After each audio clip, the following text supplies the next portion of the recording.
Okay, we're live. I think, you know what I should probably do? I should probably make sure it's actually working because I am capable of learning lessons from my past. So let's just make sure that looks like it's live. It says upcoming, waiting for Kyle Phelps. Is that right? It shouldn't be. Should be live.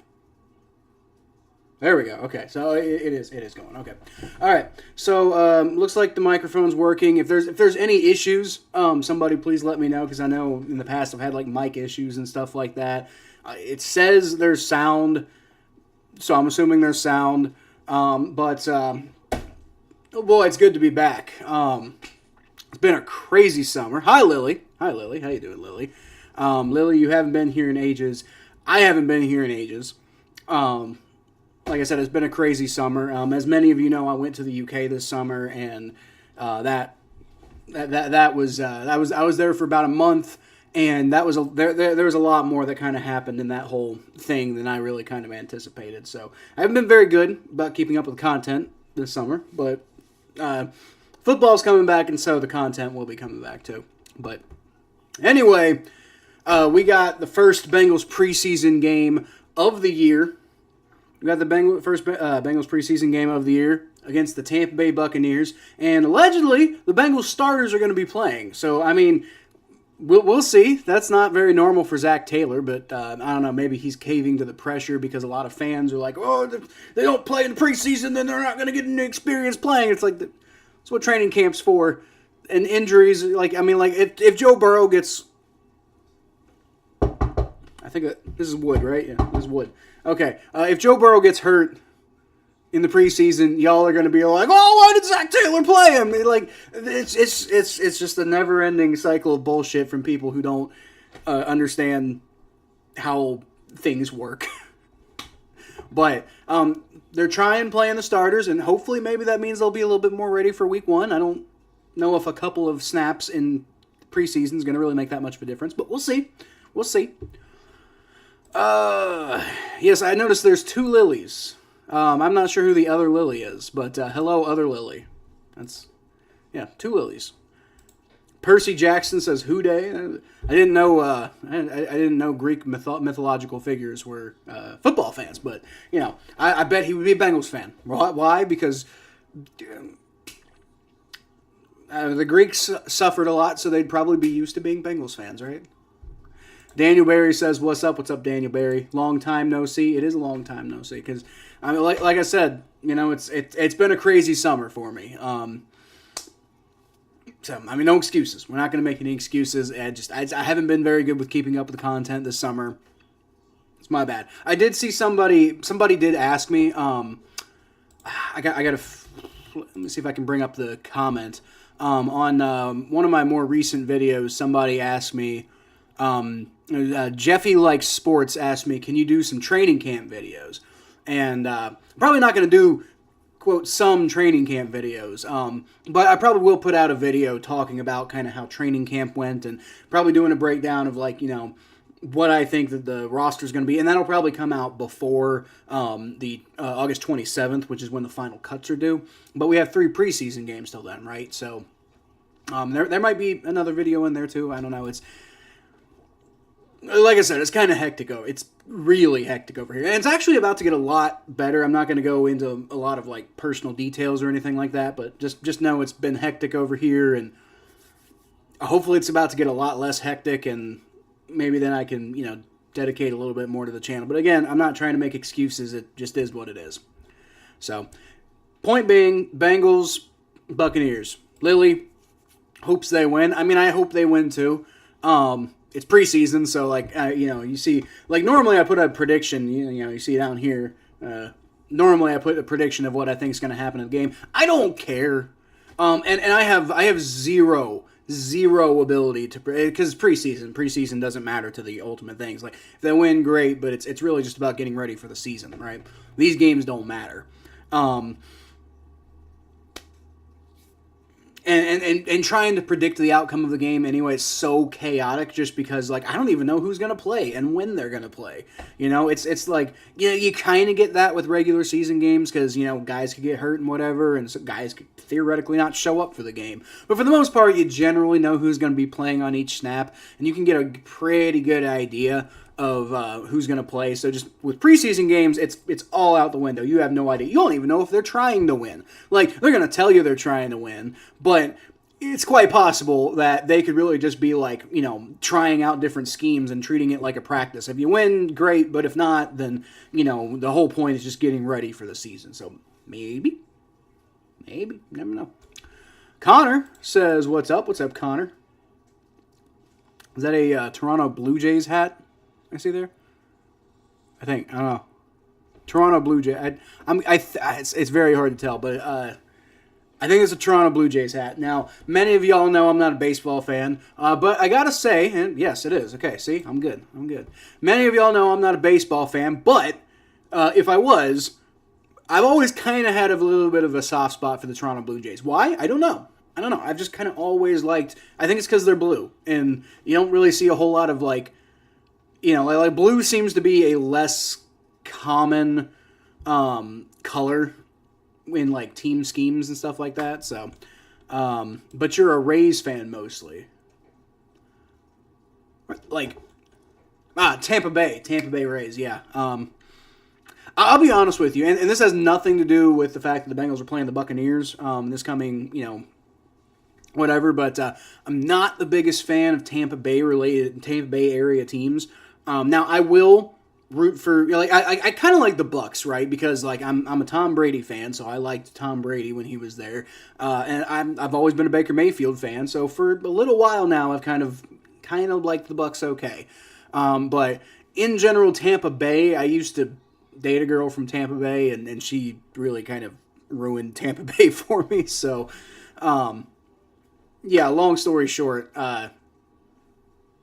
Tampa Bay teams are not always my favorite teams, but and I don't have a big problem with them either. But also and for whatever reason, there's a bunch of Saints fans who come to my channel. So there's like 3 or 4 Saints fans who are regulars on my channel. One of them is a constant regular, and then I think there's maybe like one guy who's a Buccaneers fan who's like frequents my channel from time to time. So. I tend to lean more with the Saints. Do I have any pets? I guess I do, actually. Let me see if I can get him to come in real quick. Dogs outside? They were asking if I had pets, so I was going to show them. All right, the dogs are outside right now, but, we'll be here for like 3 hours, so I'm sure the dogs will have an opportunity to come in at some point. I'll show you. Their name's Bork and Bark. They're, 2 fairly large dogs of mine. They're very good boys. Bork has been on this channel before. Bark might have been. I don't know. But like when I first started this channel, we had just got Bork, so Bork made a few appearances on this channel as like a younger pup. Bark, I think, might have been here for like during a stream at one point. I can't remember. But yeah, Bork and Bark. Good names. My Bills got destroyed by the Bears 33-6. Yeah, I saw. Now first, again, preseason. Who really cares, honestly? Like, if the Bengals lose today, I'm going to be like, oh, dang it. But, I mean, honestly, these preseason games, for me, are just getting ready for the season, too. Like, I don't really care that much what happens. Like, I'm not, like, you're not going to see the big, crazy reactions out of me probably until week 1. So, that is what it is. Let's see. Got destroyed by the Bears 33-6, and the Bears are undefeated in the preseason so far. They also beat the Texans. The Giants beat the Lions 14-3. Patriots beat the Panthers 17-3. Dolphins not barely. They beat the Falcons 20-13. Texans beat the Steelers 20-12. And I will say, I don't really care that much what happens in preseason, but I will always be happy when the Steelers lose. I don't care if it's preseason. I just like to see them unhappy. Jets beat the Commanders 20-17. Eagles beat the Ravens 16-13. I did see that game playing earlier. I went to a bar out in not a bar, but like a brewery out in Dayton, and then the game was on, so that was interesting. Raiders are beating the Vikings 23-21 right now. That game's about up, but the Vikings have the ball, so remains to be seen on that one. Packers are beating the Browns 23-9. That game's nearly over, and so 23-9. They'll probably pull that one out, I would imagine. And then the Chiefs, Jaguars, 49ers, Titans, Seahawks, Chargers, all will be playing at the same time as the Bengals and Buccaneers. And then, let's see, at 8 you got Saints, Cardinals. And then tomorrow you're going to have Broncos, Colts, and Cowboys, Rams. So that'll be interesting. Ryan, wow, that's too, okay, hold on. Wow, that's a long comment, hold on. Is that even showing up all the way? I don't even know if that's showing up all the way. Hold it fucking on. They changed this thing. Okay, I'm just going to read it. It's too long of a comment, but I'll just go ahead and read it. It's such a long comment, I'm not going to be able to read the whole, or I'm not going to be able to show the whole thing, apparently. I will try to fix that, by the way. Like I said, preseason for me, too. Okay, so, what up, Kyle? I personally care because Joe Burrow is playing, and it's been a while since he has played preseason, and I'm looking forward to it, but I understand, and also after 7 months, we're back. Yeah. Yep. We're back. We're definitely back. That is definitely an accurate statement. Feels like it kind of snuck right up on me, Like I said, it's been a very busy summer for me. So I was not. I kind of looked up and I'm like, oh crap, football's starting. Oops. So yeah, that was what happened there. So I'm sorry your comment's not showing up all the way, Ryan. I'll have to figure out how to fix that. But personally care. So look, I care. I care about the game. Obviously, I'm gonna watch it. I care. I care about seeing Joe Burrow get some reps in there. I care about seeing a lot of these players who will probably never, like the backups and the third stringers, will never see them. Hopefully, never see them. We'll definitely never see most of them in the regular season. And then also the guys who won't even make the roster, right? So it's an interesting thing. It's just, I don't care about the outcome, if the Bengals win or lose, I don't care. What I care about is when Joe Burrow's in the game, which isn't going to be the whole game, by the way.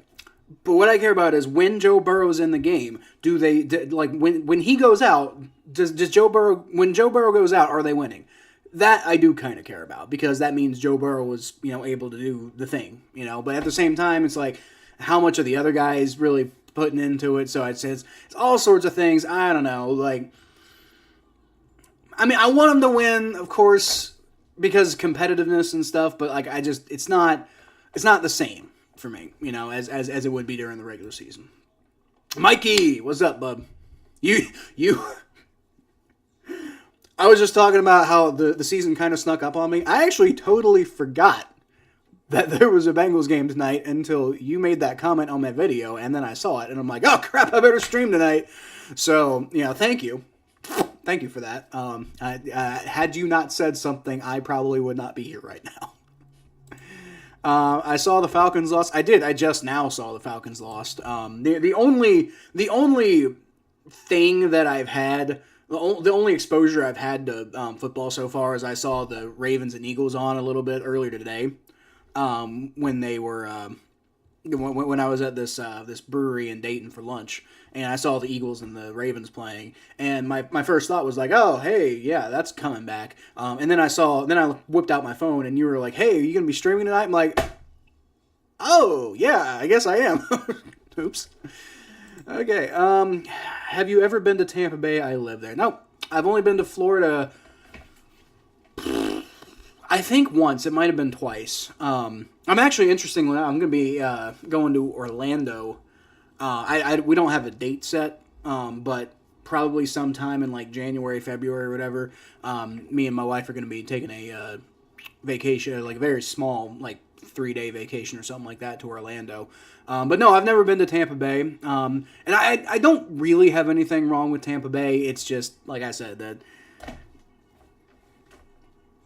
I got turned off Tampa Bay. Let's just put it that way. Who dat? Spencer Rattler tonight. Spencer was... I forget who Spencer Rattler ended up on. It was the Saints. Okay, so how did Spencer Rattler do? How did Spencer Rattler do? Oh wait, no, duh. They haven't played yet. Look, it's preseason for me too. Okay. Good God. Okay, yeah, Spencer Rattler. It'll be fun to see how he does. I'll make it shorter next time. I just have a lot to say about the preseason. Dude, look, here's the thing, Ryan. You can say whatever you want. Obviously there's like one or two kinks. I've got almost everything else figured out, man. Like I've got, I've actually got the mic working this time. I got everything set up the way it's supposed to be set up. I should probably turn the game on because it's 7.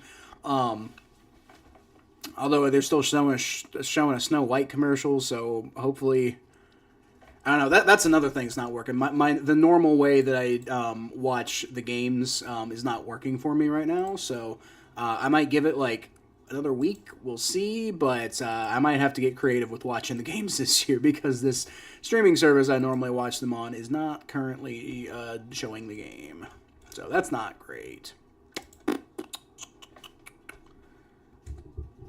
Yep, I'm not seeing even the option. So hopefully we get it on this other thing that I'm using here. I went to Atlanta, nice city, terrible team. I've never been to Atlanta either. I've been obviously through Georgia. So what I was saying earlier, I've been to Florida. I know once, maybe twice, but like when I was little, we went to Disney World. And we might have been there twice. I can't remember. I'd have to ask my parents to be sure. But I know I've been there at least once. But I was little. I don't remember anything about it. And obviously, I went through Georgia to get there. But I've never actually been to Georgia. My wife's been to Savannah. She has a lot of nice things to say about Savannah. But I've never been to that general area. I'd have to go in the winter just because I can't, the heat. I can barely stand the heat here in Ohio. You have us going 8 and 9. That's another thing I'm going to have to do. I'm going to have to put out a video predicting the roster, and there was again it was Jeffy like Sports asked me to do a training camp video. There's I think some training camp videos, but that's basically what I'm basically gonna put out like a roster prediction sometime between now and the 27th. And I don't know, I might do a season prediction episode too. But then again, the Battle of Ohio podcast is a thing, and Thomas was talking to me, so maybe I'll save that for the Battle of Ohio podcast. Hey, there's the game. All right, so we do have the thing actually up. That's nice. Used to live in Tennessee, Nashville. I've been to Nashville, Tennessee, Connor. It's a very nice place, first of all. I had a lot of fun in Nashville. It was one of my better trips I've been on. The one thing I'll say about Nashville is, I don't know who designed your road system, but they need to be fired out of a cannon into the sun. Like, the road system in Nashville is just pathetic. It's terrible. Awful. 8 and 9, we win the division because I said so, and won one playoff game because I said so. Well, you know what? In the NFC South, 8 and 9 might win the division. You never know. I actually, up until late in the season, I predicted that would have happened last year. So, man, you never know. Never know. All right. This is something I haven't seen in a while. There's a Marius Mims. Let's go. There was some worry that he was hurt, but he's all suited up, ready to go. I think it might have just been cramps or something like that. But yeah, that's something else. Tell you that. I'll be streaming the Saints game tonight. Well, yeah. Maybe I'll pop in at the very end of this stream, say hi to your stream or something like that. But yeah, you'll be streaming about the same time as me, so I'm glad you showed up and said hi, Mikey. Even the new stadium in Nashville parking is a nightmare. Oh, well. I'm not surprised because that road system is god awful. God forbid they should ever host the Super Bowl. Like I'm serious. Like the parking in Nashville is just, or the road system in Nashville is just the worst thing. Like I don't know where who came up with that road system, but it's pathetic. The system they came up with, I don't know, man. But anyway, Bengals Buccaneers, they got Union Terminal there on the TV, and we get to watch some Bengals football for the first time in months. And unfortunately, more months than we would have liked because, Joe Burrow got hurt and pretty much bye-bye playoff hopes. And Jake Browning did really well. Like, that was actually kind of fun seeing Jake Browning almost get us to the playoffs. But the problem is he didn't. And so it's like, hey, that was cool, but you didn't actually finish the job, bro. So, and you know why? It's because they couldn't beat fucking Steelers. I mean, that's the thing. Like, dude, I like Jake Browning, I do, but like those performances against the Steelers and the fact that was the difference between us making the playoffs and not. Dude, we were shoo-ins for the playoffs with Joe Burrow, and then Jake Browning came in, and yeah, he performed admirably, but he was awful in certain games when it really mattered, and I just really don't hope we don't have to deal with that again. Streaming the Saints game, figured out how to connect my channel with StreamYard. Yeah, I don't use StreamYard anymore. I am all 100% independent on OBS. I do everything through OBS because StreamYard. It was just ridiculous. Like, we had free StreamYard for a while because we were on like a podcast network and they were giving us that, and then we hopped to another podcast network, and that podcast network fell apart.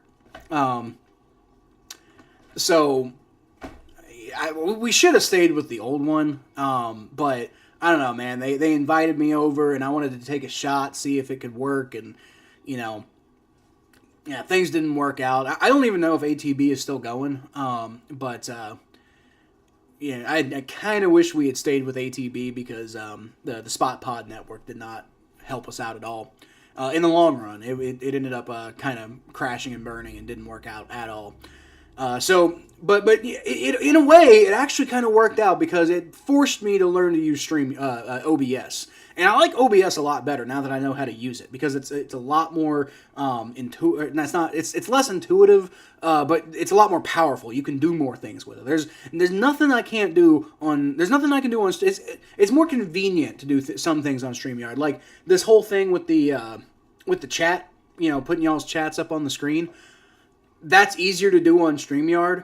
But I have more control over it on OBS, and I have more control over everything on OBS. I can do whatever I want without having to go through StreamYard's bowl, right? And I don't have to pay for it either. So I prefer OBS personally. But I will say, if you're just getting started or you're not really super like skilled with all this stuff, then StreamYard's you probably just go with StreamYard. But if you have enough like tech savvy to be able to figure out OBS, then OBS is the move. Looks like the Bengals are going to get the ball first. They got this new... they're doing this new kickoff system. I'm still not used to it, where it's kind of like the XFL system, where the kicker's still all the way back at like the 35-yard line, but the defenders and like the people trying to tackle the guy all line up much closer. That way you don't have the really crazy hard impacts. Looks like we got Travion Williams, who's going to be returning this one, so we'll see. Tell Thomas to take care of Jameis Winston. That was a good signing by them.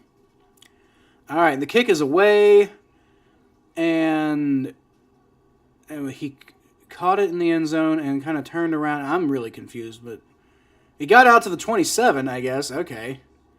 And so I guess they're not allowed to start running until the guy catches the ball. So...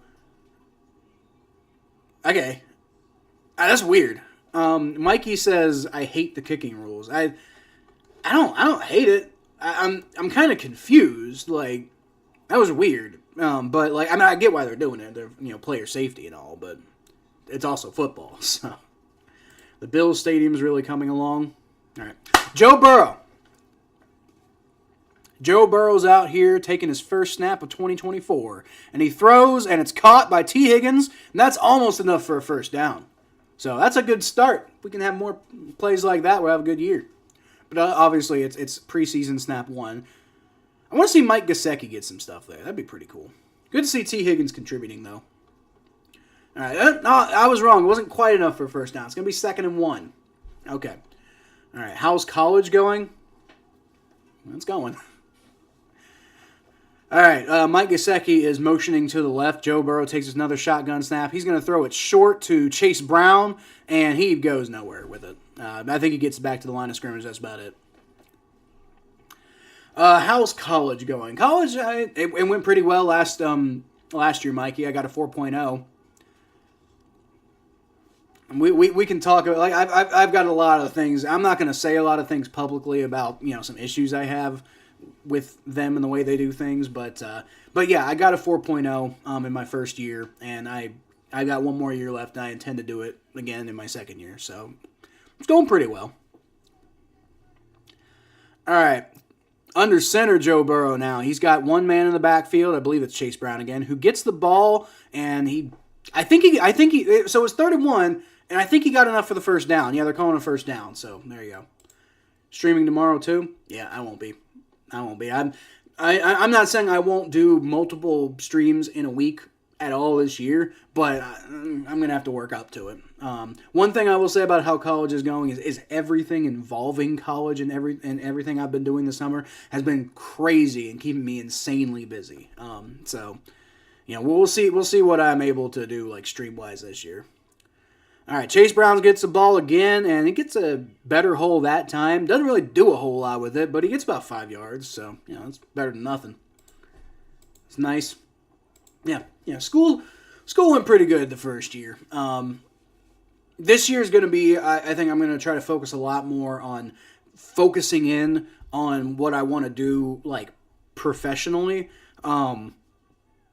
Like I said, I learned a lot of good stuff that I think can really help this channel, and met some people who I think can really help this channel in year 1, and perhaps I can do more of that in year 2. But I think in year 2, I really kind of want to focus more on what's going to help my career. Hopefully, if I have more money, then I have more time, and I can, commit more to this channel.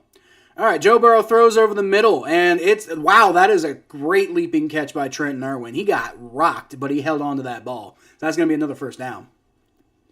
Nice catch there by Trenton Irwin. Wow. Like, the concentration to hold on to that, man. That's Trenton Irwin. Good job there. Actually heading to New Jersey next week. Got Six Flags Great Adventure. I've never been to... I've been to New Jersey once. Didn't go to Six Flags, but I've heard good things about it. I went to Atlantic City Beach, and that was an experience. All right, it's going to be another handoff to Chase Brown. He finds a good hole there. Not one that was... He kind of created a hole where there was only kind of a little bit of one. So that was a good run by him there. It's about a 5-yard pickup. It's going to be 2nd and 5. Do you know what video you want yet? Do I know what video I want? I mean, like I said, I think my next video is going to be, I think, a roster prediction, and then after that, it's going to be it's either going to be a season prediction, or maybe I might do the Battle of Ohio podcast. I don't know. Joe Burrow takes shotgun snap. He's throwing it deep, and he's got T. Higgins, who drops it. He had it in the end zone, but he wasn't able to hold on to it this time. That was really close. Really close. For the college project. Yeah, actually. Yeah, on that note, I still might do that project. Actually, I definitely think I'll still do that project. So, but no, I don't know what I'm doing that for. I'm not doing that for college anymore, though. I've got another idea, and I might circle back to that one. I've got a few things in place. It's all kind of fluid, seeing what exactly is going to happen. I do think I'm still going to do that. I got to. That's not happening imminently right now, but I do think I'm still going to do that when I get a chance. Just put it in my portfolio and everything, All right, Joe Burrow, shotgun snap, throws, and he's got Andre Yoshivas. There you go. No, wait, is that a Yoshivas? I think it's Yoshi. Not quite as familiar with his number. That is Yoshi. Yeah, it was Andre Yoshivas. He got about 11-yard pickup on that. So that's good enough for a first down. Yep. You bet, Mikey. That is going to happen. It's not going to happen in the timeline that I was saying before because I've got a different project I want to do for the big school project. But then again, that one might not work out, and I might still end up doing this one. I don't know. I don't know quite yet, but I'll let you know. All right. There's a free rusher headed straight for Joe Burrow. He's just got to dirt that one. That was probably the right move there. Last week, Hurricane Debbie hit us so hard. Yeah, I heard about Hurricane Debbie. I haven't really been following it a whole lot, but you all right, Connor? Everybody you know is okay. Property damage and everything like that, and also the people. Most importantly, the people. But everybody okay? Hope everybody's okay. I haven't really been following that, but I did hear about Hurricane Debbie. Yeah. All right, shotgun position for Joe Burrow. Got Chase Brown to his left. Strong eye formation. Hands the ball off to Chase Brown, who cuts to the outside, and he just gets destroyed in the backfield. That did not work out at all. All right, so it was going to be third down and 11 after that. That was not good run blocking. That was not good run blocking. And it wasn't, Chase Brown probably could have, maybe, done a little bit more with that, hopefully, but, it was also bad run blocking, too, so. Sarasota got flooded, but you're okay. Well, that's what matters, Connor. What matters is that you're all good. I was told to tell Hurricane Debbie to chill out. Who told you that? I hope it does. All right, shotgun formation for Joe Burrow. There's a flag. What's the flag? False start. That's fine. Get the kinks out now, boys. Get the kinks out now. It's Chase Brown who had the false start. All right, well, I don't know if I agree with that. I think that might have been a neutral zone infraction, but, again, it's preseason. It's preseason for everybody. It's preseason for the refs, preseason for the Bengals, preseason for me. I don't know. I just want to see them, do some stuff. 3rd and 17 now. All right, well, we're probably looking at a field goal now. Joe Burrow rolls all the way back. He's going to throw it deep, and and that's pass interference. He had T. Higgins, and I don't know if that was entirely catchable, but they, that was definitely pass interference. They collided with him and made it impossible for him to have any chance of catching that ball. Now, again, was it catchable? That's the question. I don't know. We'll see. Yeah, they're going to call it pass interference. I would imagine they're going to be a little bit more tight with the rules in the preseason. That would be my guess, just to, A, for player safety, B, to just make sure everybody knows the rules. I would imagine the rules are probably going to get a little more strongly enforced in the preseason. That would be my guess. But yeah, so, all right, so the Bengals get bailed out then with the pass interference, and it's going to be 1st and goal now. Saints... A Saints fan, Derek L. Oh, he told him chill because you're Hurricane Mike. That's funny. I didn't even think about that. That's funny. All right, under center, it's going to be a handoff to Chase Brown, and he once again goes nowhere. The run blocking today has been pretty piss poor. Not good run blocking today at all. And that's not great because Maurice Mims is in there, so, that... Very likely, and a lot of these bad plays are coming on the right side, so, it's looking like Maurice Mims might be struggling a little bit in run protection out there. Good in pass protection, though. I've noticed that. Joe Burrow hasn't really, there's one free rusher one time. And other than that, pass protection's been pretty good. So it's going to be 2nd and goal now from the 10. And it's going to be a throw. He's got T. Higgins, who makes a guy miss, and he's right in for the touchdown. There you go. There you go. That was a drive right there, folks. That was the Bengals offense when it's cooking. And I know it's preseason, but it's still good to see them do well like that, And it's preseason for them too. So, I think the fact that they had a good drive, that's something to be celebrated, that was he broke 32's ankles there though. He just made that guy look silly. Good job by T. Higgins. And good job for Slim Shady. Joe Burrow. For finding them in the end zone there.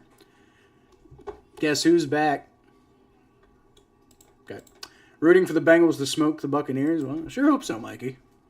All right, Money Mac's going to kick the field goal or the extra point, and that is good. So, 7-0. What?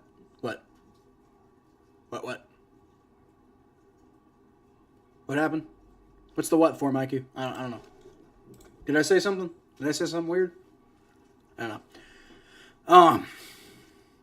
I went to so a lot of y'all know I went to the UK this summer, and I really, if you can't tell, I really took to Scotland. Like, absolutely. That's actually, I found my one of the Highland clans that I'm related to. That was based off of my grandma's last name, McDowell, and so that's the Clan McDougal right there. Clan McPherson was actually a really interesting clan in the Highlands, and they were constantly kind of feuding with some of their local, some of the other clans in the local area. So Money Mac's got that Highlander last name. So there we go, Slim Shady. Na na na na na na na na na na na na na na. Na na na na. Okay, we're done with that. Dude, I grew up on Eminem. That like it's when Eminem was first kind of starting to really.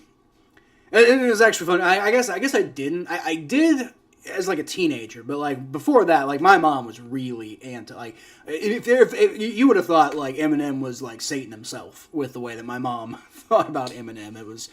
And I mean, he was a piece of work, to be fair, but I don't think it's you know what's actually funny? I actually saw like Eminem said had something in his most recent album that was like I really like offensive and controversial, and a bunch of like Gen Z kids on Twitter got all upset about it. And they're like, "Oh, Eminem, he said this terrible thing." It's like, and so Gen Z's trying to cancel Eminem, and I'm just in here like, okay, I know you guys weren't alive and don't remember when Eminem kind of got popular, but people already tried to cancel him, and it just made him more popular. Don't do that. Like, if you don't like the guy, then ignore him. But if you try to cancel him, it will just make him stronger. Don't do that. Don't try to cancel Eminem. It won't work the way you want it to work. Trust me. Going to Blue Oak Barbecue on August 25th. What's that? That sounds delicious.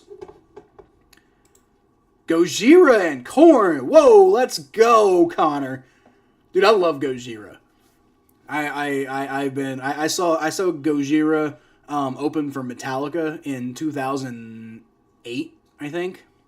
And I've been a huge fan of Gojira ever since. That's awesome. And corn's good too. All right, so kickoff, and the Bengals bring him down about the 26. What's the point of kickoffs anymore? Like, this seems silly. Like, it just feels like it's always going to come out to about the 26th or something like that. I don't know. Well, yeah, I would imagine it's a restaurant. Is it like in New Orleans? I don't know. You'll have to let me know if it's any good. Going to see Jono Barnes. I don't know who that is. Where was Gojira Metallica at? Was it at a stadium or something? No, it was at US Bank Arena here in Cincinnati. And I mean, they did a national tour, and Lamb of God. That's where I got introduced to Lamb of God too. And Lamb of God's my favorite band. But I also got introduced to Gojira on that tour, and like The Heaviest Matter of the Universe. God, I love that song. Haven't tasted it yet. Yeah. But when you do, let me know how it is. I'm a big barbecue guy. Big barbecue guy. I don't mess with sauce too much anymore. I actually generally try to not eat sugar much these days. But like, I mean, like, you know, smoke on meat. That's the thing. That's the thing right there. All right, 2nd and 6. I think I might have missed first down, but again, preseason.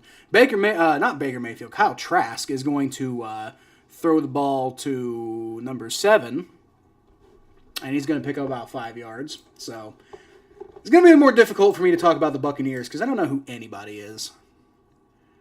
Geno Stone and Miles Murphy, players to watch. I agree with that. All right, so number 7 is Bucky Irving. Rookie running back for the Buccaneers. So there you go, Bucky Irving.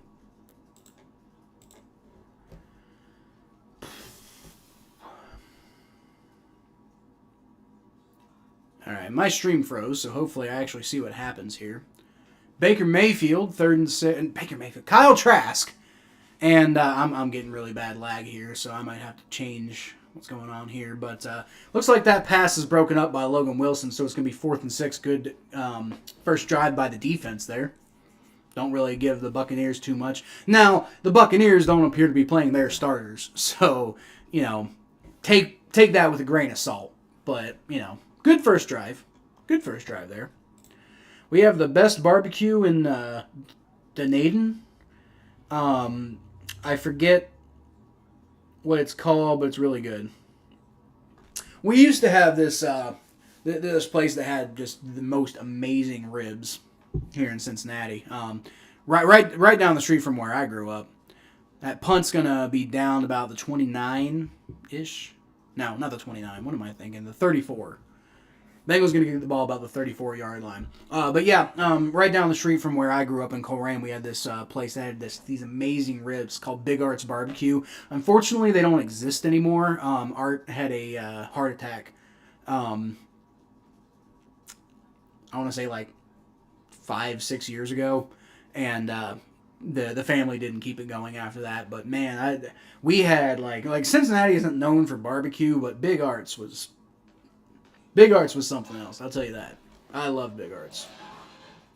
How do I feel about tackling Derrick Henry? Well, I'd rather not, Mikey. That's how I feel. I'd rather not tackle Derrick Henry. I don't know if you had something else that you meant by that, but I would just personally rather not tackle Derrick Henry because that sounds unpleasant. That sounds like something I would not want to do. That sounds like something that would not be in my best interest to attempt to do. So I'm going to say no. How do I feel about tackling Derrick Henry? I'm going to say no. How do I feel? I do not feel that would be a good idea. He's a Ravens player. Yeah, I know the Ravens side of him. I'm not scared of him. The Bengals, in general, perform pretty well against Derrick Henry, so I'm not worried about Derrick Henry. But yeah, I'd rather not have to tackle him myself. I'd rather the Bengals do it. How about that? I would rather the Bengals tackle him for me.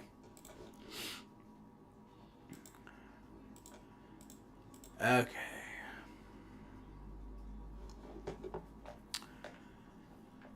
So they said Bengals players to watch Geno Stone and Miles Murphy. I don't know about Geno Stone. Yes, obviously because he's new. But I don't know. I don't really care about the future of Geno Stone. He's a pretty good safety, and he's gonna play that free safety role a lot, most likely. But I'm not excited about Geno Stone, when we signed Geno Stone, I was like, hey, that's a guy, but it's not a guy that makes me be like, oh wow, we got Geno Stone, I can't believe that. Yeah, he's pretty good. It'd be a good starting safety, but a guy to watch, I don't know if I really care. The Falcons drafted Michael Penix. They did. They drafted Michael Penix, and the way they did that was just I don't know why they it's not that I don't like Michael Penix. It's just for those who don't know, the Falcons picked him at number 8 for some reason, and I'm not sure why they did that. I guess if you believe in the guy, go and take him or whatever, but you could have traded down for him, you didn't need to take him at 8. I don't know. There was talk about him potentially going in the second round, 1st and 10, Bengals got the ball at 35. Travion Williams gets it, and he picks up about maybe a yard and a half. Not too much there, though. Run blocking, like I said, has not been great today. So I'm guessing you're probably not going to see too much more of the starters. Was that Joe Burrow who was in there? Yeah, no, yeah, it's Jake Browning now. So yeah. We got to see the starters. Starters did pretty well. And frankly, that's about all I really care all that much about as far as getting excited about something goes. So now let's just see how some of these roster battle players are going to be doing. Jake Browning takes the ball, throws it deep, but he overthrows Kwame Lassiter, and Kwame Lassiter cannot come down with it. So all of a sudden, it's going to be 4th and 7. That's unfortunate. Or is it going to be 3rd and 7? Am I like way off here? I might be way off here. I think it is going to be 3rd and 7. Okay. And Jackson Carman out there. See if he can do something, anything for a second round pick. What a waste. He could have been. I don't know what happened with him, man. Like he should have been so much more. But whatever. I think we've got a good offensive line now. Jake Browning takes a shotgun snap. He's going to throw it. It wasn't a very good pass to Shedrick Jackson. And didn't really give him any opportunity to do anything with that. So not so good from Jake Brown. We saw some really good passes from Joe Burrow today. But Jake Browning, not a great first drive for him. All right, so it's 4th and 4.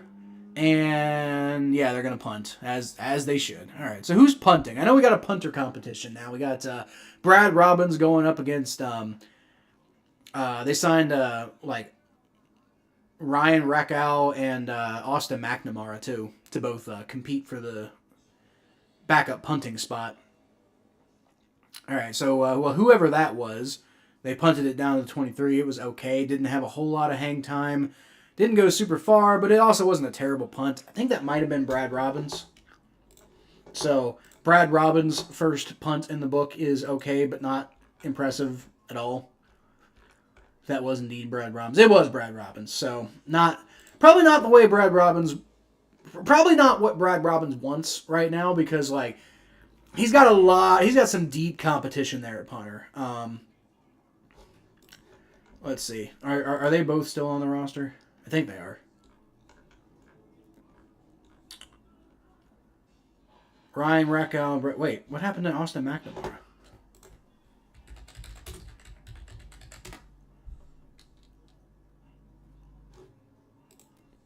What happened to I'm confused.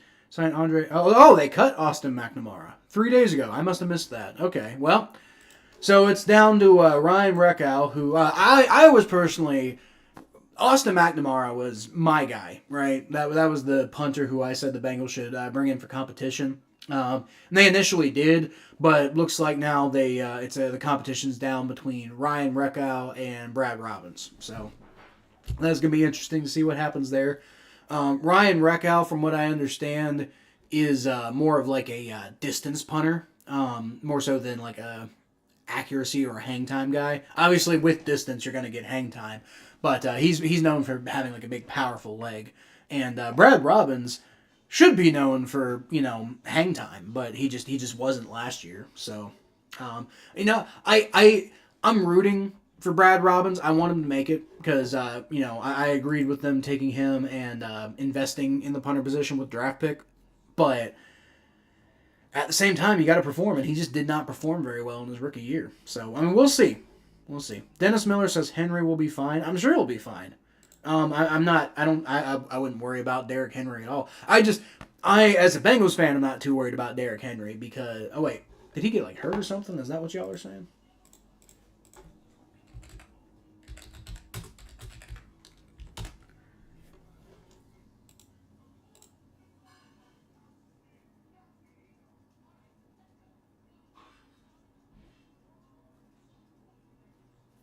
Yeah, no, you're just saying he's on the Ravens. Yeah, I just wanted to make sure, but yeah, no, I'm not worried about him. I'm sure he'll be fine. He'll probably be a pretty good addition to the Ravens. I'm just not too worried about him as a Bengals fan because he hasn't. The Bengals have generally always performed pretty well against Derrick Henry. Like it's like the Ravens, like constantly got destroyed by Derrick Henry, but like the Bengals, if anybody performs well against Derrick Henry, he was a better one. Or that they were better at it. All right, so that's going to be a first big pass of the day from Kyle Trask, and the Bengals defense did not defend that well at all. Better question, can people get past our O-line to sack Joey? Well, from what I saw on the first drive, which, again, it's preseason, but, Kyle Trask took a big hit from Myles Murphy right there. And it wasn't enough to, stop the play, but, that was a big hit. I was fairly happy with what I saw in pass protection on that first drive from the offensive line. Hopefully that continues. But it was run defense, or it was run blocking that I felt was not. They didn't perform very well. All right, so on the first down play, it's gonna be a handoff, and he's gonna get about 2-3 yards on that play. So that's better defensively on that play, but that was a rough first. That was a rough first play. You know, good by Myles Murphy to get pressure there, but just couldn't finish the deal quickly enough, and they got a big play out of it. So.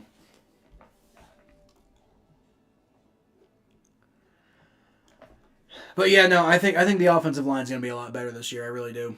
Oh my God, Kyle Trask finds McMillan, number 15, for about a 30-yard pickup.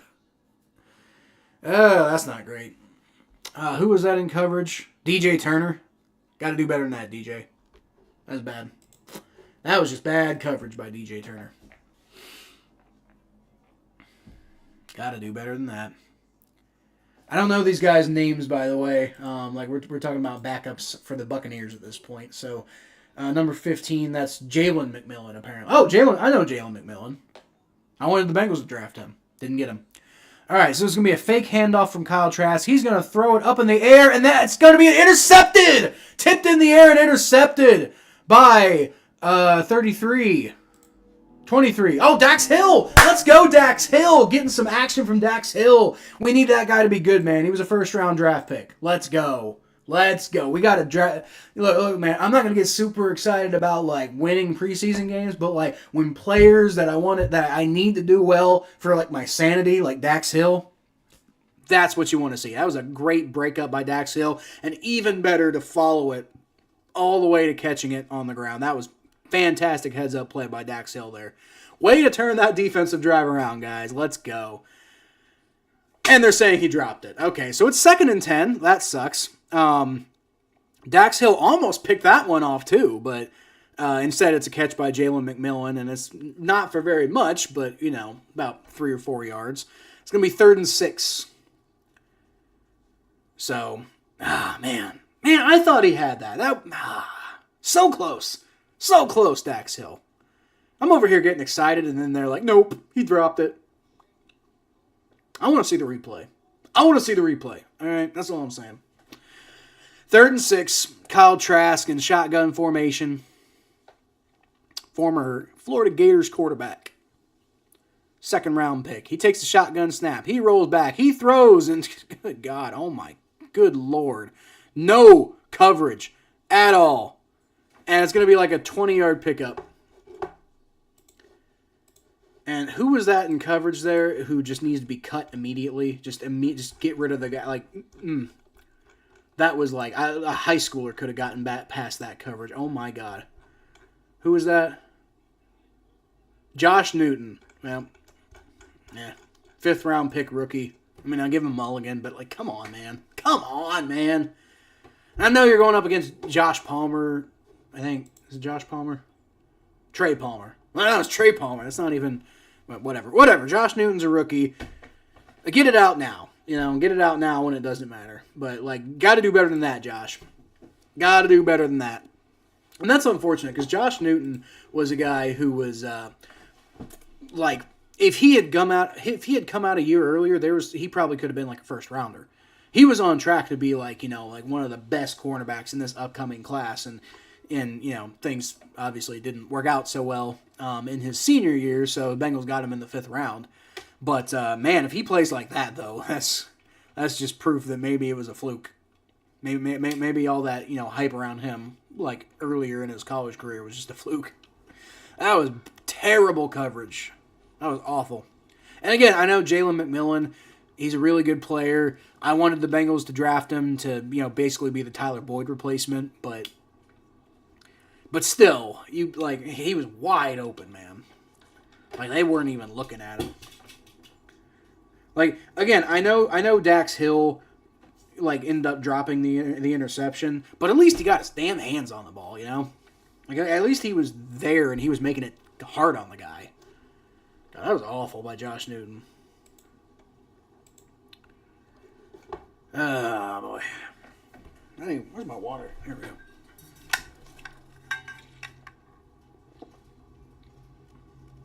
I think the dogs are back in, by the way. Might wait until halftime for that though, just because I don't want to get caught up with the dogs on the screen, and then the game comes back on, you know. All right. So back to your question, Dennis, just because we're on a commercial.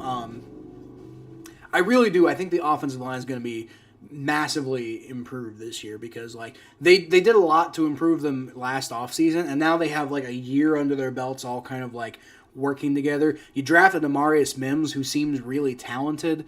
Hopefully Trent Brown can do some good work too. I think they've really invested in the offensive line ever since the Super Bowl run, and I think they kind of learned their lessons, you know. By the way, just to be clear, I think Josh Newton got a little shaken up on that play. I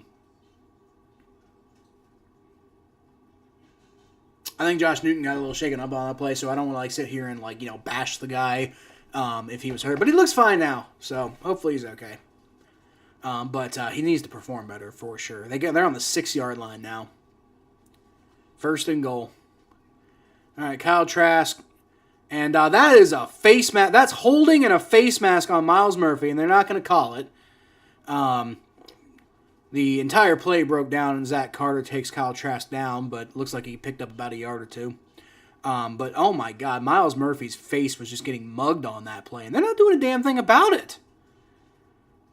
Maybe I'm wrong. Maybe they're going to, but then again, it's preseason for the refs too. Maybe they missed it. I'm not going to get too upset about it because it's the preseason, So but man, like, if they did that in a regular season game, I'd be fucking throwing shit.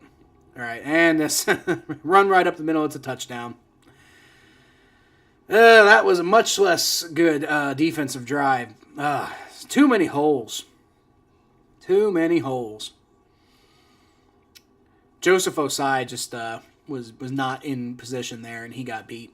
That's what happened. Joseph Osai was not in position. Not good. Not good at all.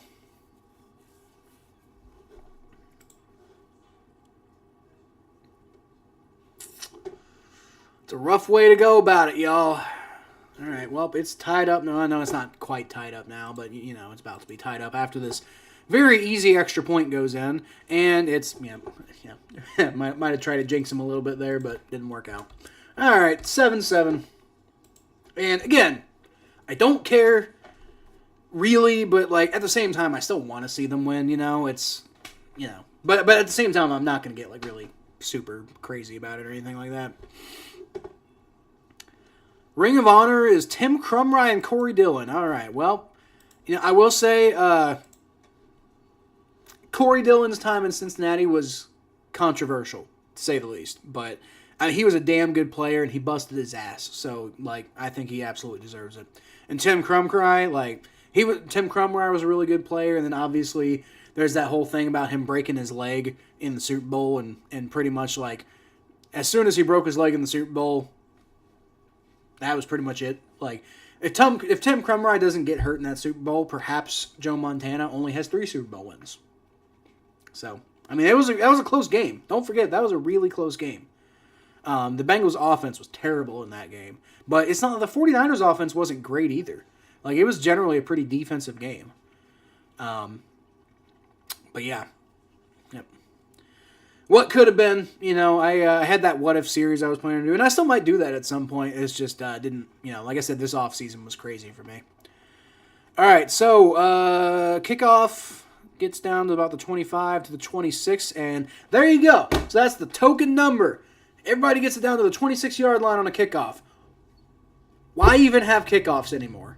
If it's just going to be at the 26-yard line every damn time, like, if it's about player safety, just get rid of kickoffs. Like, I wouldn't even be upset about that. We get more, like, offense and defense action. Like, big kick returns are fun, but you already basically killed kick returns with the way you changed the rules over the years. So at this point, just get rid of the damn kickoffs. I don't know. That's just the way I feel about it. You still have punts. All right, so it's going to be a fake toss. It's going to be thrown to Kwame Lassiter for about a 9-yard pickup. Okay pass there by Jake Browning. Not the best catch by Kwame Lassiter, but he does come down with it, juggles it a little bit.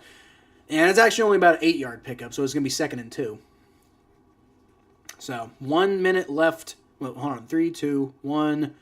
1 minute left in the first quarter. And it is 2nd and 2. So let's see if they can... no, now they're saying it's 2nd and 3. Whatever. All right, Jake Browning's in shotgun formation. He's got, I think, Chris Evans in the backfield with him. He's going to throw it to Shedrick Jackson, who wasn't even looking for it, wasn't ready at all. That was bad miscommunication right there. That was just no communication at all. Jake Browning doesn't look too terribly happy with him. Like, bro, that was the play. Were you listening? All right, whatever. 3rd and 3. They should be able to convert 3rd and 3. I mean, come on. All right, Browning is in the shotgun formation. And he's just changing the play or something. Or maybe just trying to get people to see something. But anyway, he's an empty. So he has to throw it to Chris Evans, who I think catches it and gets tackled, and then throws the ball behind him. Everybody scrambled at it like it's a fumble, but I think it was a catch. They're saying it's a drop. I don't know. I don't agree with that. I think he caught that ball, but whatever. It's 4th and 3. Now they're saying 4th and 1, so they are saying he caught it, but I guess it wasn't quite long enough. Hey, dude, Zach Taylor, 4th and 1. Go for it. It's the preseason. Like, come on, go for it. Just for fun, go for it. Why not? I don't know. Whatever. Again, whatever. But like, I don't know. With how much the Bengals go for it in the regular season, why not practice it a little bit? Right now, 4th and 1. Yeah, you would be crucified if you ever went for it for 4th and 1 on this side of the field in a regular season game. But it's not. It's preseason. Who the fucking cares? Honestly. But whatever. I mean, if they don't, whatever. All right. That was interesting.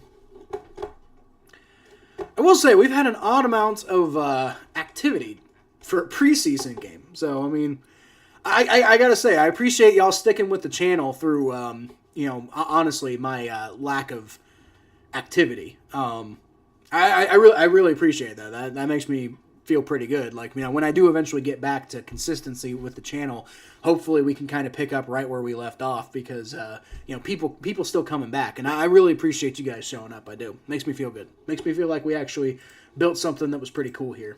So, and I know the content hasn't really been coming a lot. I'm sorry about that. But, like I said, part of the reason I went back to school was to have better, to eventually come up with better content for the channel anyway. So, it's just, got to push through and get through it. But the channel's always been on my mind, for what it's worth. Channel's always been on my mind, and we're not just going away or anything like that. Off-season's hard because nobody's really paying attention in the off-season anyway, and so for me to come out with content, I got to come out with content that people are going to watch, and people do, but then, I don't know, I get very perfectionist with a lot of the videos, and it takes me hours and hours and hours to make these videos when it probably doesn't need to. So, yeah. But again, no excuses. I need to be more consistent. But hopefully, like I said, hopefully school will just help with the content in general. Hey, looks like the U.S. basketball team won the gold. In other obvious news, they're 6 and yeah, of course they won every game. Of course they did. All right, well, hey, look, it's food. It's my courtesy of my wonderful wife. I love you, babe. Love you. All right. Well, I'm not gonna eat that in front of camera, but might take a little break during halftime to eat that.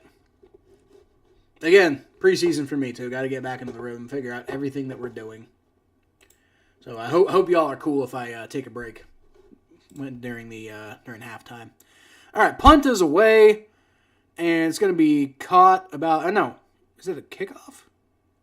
Oh, no, that was a punt. Okay, so that was a pretty good punt. Whoever punted that should get points. It's all the way down to the 15, and it did get returned to the 25, but it was still a damn good punt. That was a good one. I'm actually kind of curious who did that punt, because whoever it was should be leading the competition right now.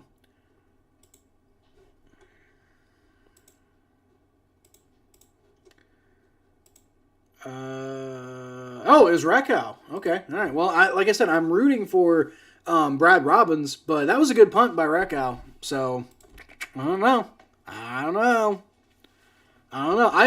Who I'm really rooting for is whoever brings the Bengals the best chance, right? All right, and there you go. Finally swallowing up the run. Bit of a missed tackle there by was it Jordan Battle? Yeah, Jordan Battle.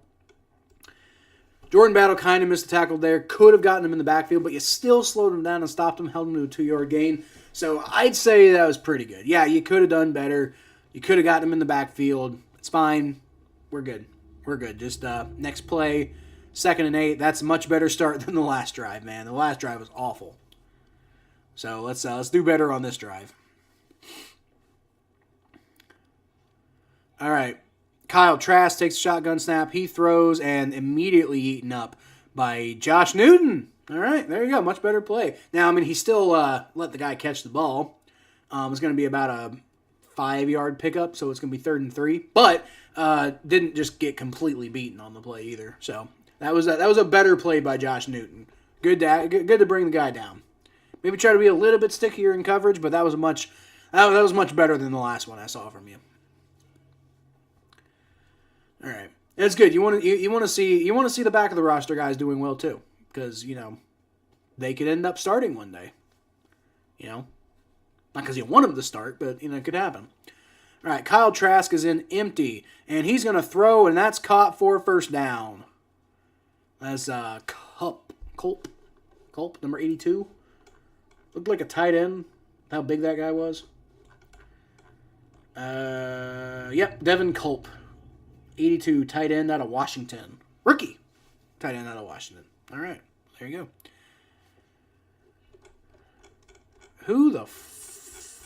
Hold on. Who the fuck is number 4? Is that Ryan Rakow?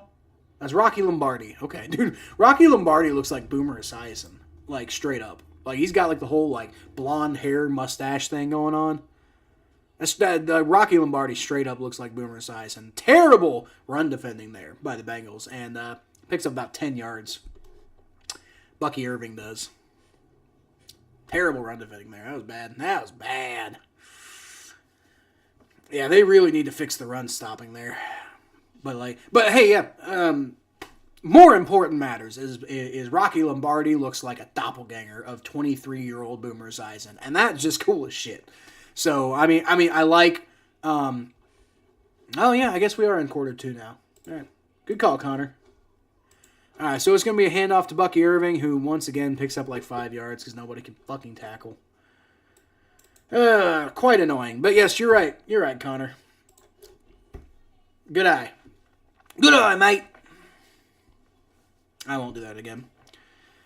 Bengals got Zach Moss, Chase Brown, Chris Evans. I don't recall seeing... Did Zach Moss get... I don't recall seeing Zach Moss at all earlier, because they said the starters were going to be playing, but I don't recall seeing Zach Moss.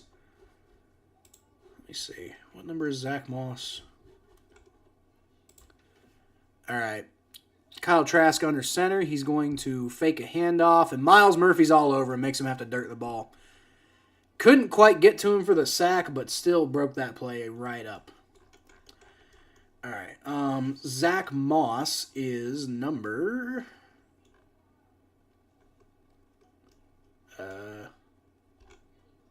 probably HB, right? Yeah, there we go.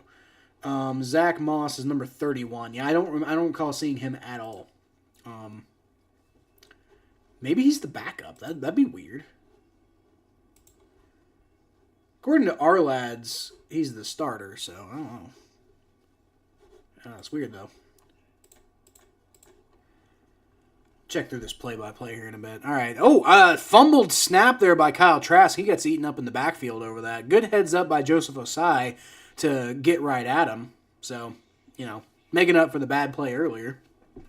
Now, again, that one was kind of handed to him, but he gets past his man and doesn't give Kyle Trask any chance to rectify that. So, good play by Joseph Osai.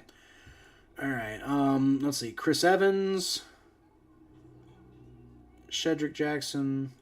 What? Okay. Chris Evans. Travion Williams. T. Higgins. Yeah, I don't think we've seen Zach Brown yet. Interesting.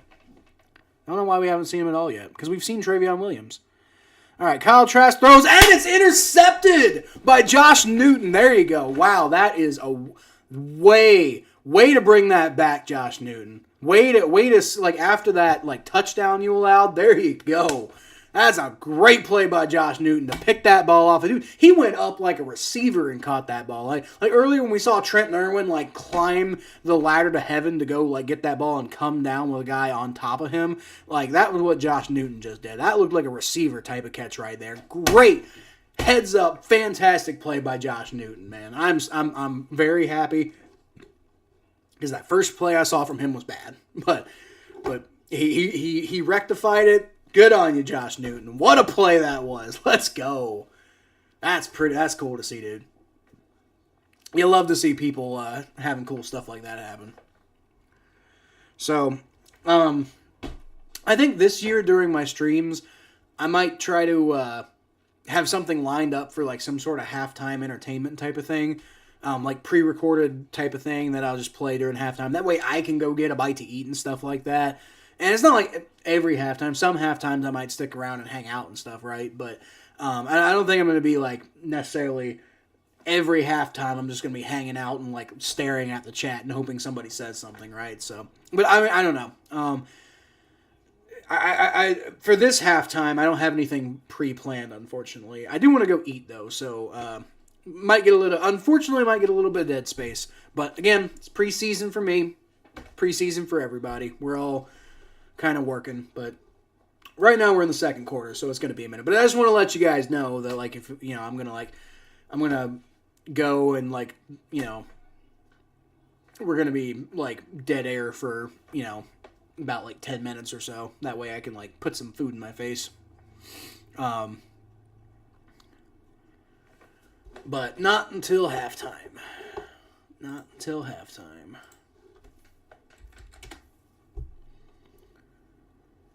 Okay.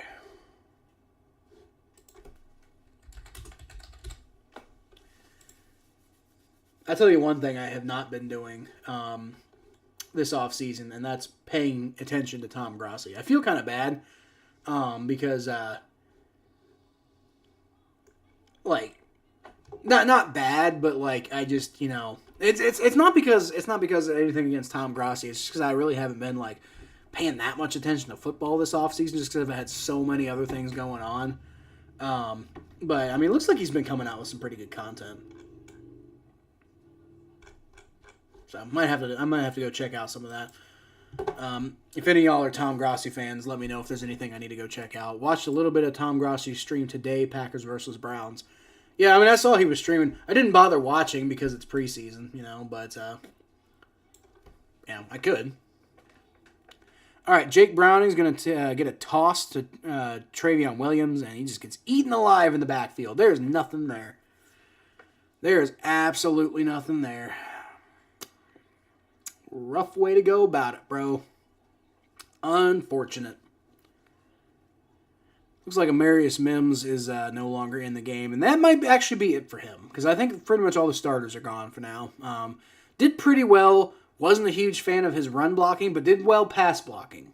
And that's my interpretation. I could have been mistaken, but from what I saw, it looked like that was about what the case was. So, looks like we don't have any Trent Brown. That's unfortunate. Hopefully he's okay. Going to be a pass over the middle of Kwame Lassiter. It's going to be about a 5-yard pickup. So, pretty okay play on 2nd and 10. About 6, maybe 7. Might have got as many as 7 or 8, honestly. Yeah, 7. So that was about a 7-yard pickup. All right, so it's going to be 3rd and 3 now. So that was actually a pretty good second down play, especially after 3rd down was so bad. All right, Jake Browning is in the shotgun formation. He's got a man to his left, and that's a false start. That's just a completely terrible false start by number 76. Like Jake Browning was like asking something over at the bench, and Devin Cochran, not Devin. It's not Devin Cochran, is it? I got to be thinking of the wrong guy. No, it is Devin Cochran. Okay, yeah, Devin Cochran. Just completely not paying attention, and now it's 3rd and 8 instead of 3rd and 3. So good job, Devin Cochran. Gotta do better than that, bro. But I mean, look, Devin Cochran. Nobody thinks Devin Cochran's making the team anyway. But you want to put tape out there, you know? You want to put good tape out there. Jake Browning is getting attacked in the backfield. He's got to dump it off to Tanner Hudson, who does bring it down. Picked up a few yards, but it's still 4th down. And that would have been enough had it not been for the false start, but false start's going to be what it's going to be. Mikey's back. Let's go, Mikey. I'm glad you're back, but you got to be streaming here in a sec, right? Saints game is about to start, I think. I wouldn't spend too much time over here if you got the Saints game. All right, so that's going to be punted away, and that's pretty good punt right there. It's going to be caught at the 10-yard line and well defended. Upended. He gets out to about the 14-yard line. Good tackle there by Travion Williams. That was pretty good. That was pretty good. It was a pretty good punt and pretty good coverage, too. And I believe that was Brad Robbins. So, one good punt for Brad Robbins and one good punt for Ryan Recco. Actually, you could almost argue it was a better punt by Brad Robbins than it was for Ryan Recco. I mean, we're splitting hairs here, but there was also the not so great punt by Brad Robbins. So you got one good one, and one mediocre one by Brad Robbins, and then you got one good one by Ryan Recco. So I imagine the next punt is going to be Recco, and Recco. I don't know how you pronounce that. How do you pronounce that? I'll have to look it up after the stream. But yeah, so 2 for Robbins, 1 for Recco. And I'd say right now it's pretty much a draw. Because, I guess technically Ryan Recco would be ahead, right? Because Brad Robbins has had 2 punts, and one of them was impressive and the other one wasn't. And Ryan Recco's only had 1 punt, so he's got like 100% good punts, whereas Brad Robbins has 50% good punts. Now, I mean, we'll see what happens on the next one, but, yeah. See, this is why nobody cares about preseason, because we're sitting here breaking down the punter battle. And it is interesting to me, but it was a lot more interesting when Austin McNamara was there, and now he's not, so I don't know. But I mean, Ryan Recco was a pretty good choice too. And I think he beat him out in camp, so I guess that worked out.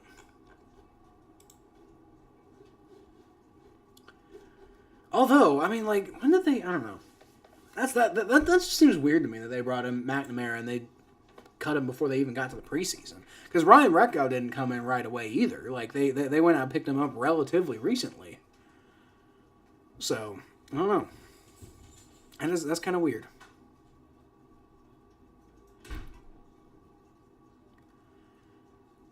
All right. You know what I think I can do? I think what I can do is get up the video,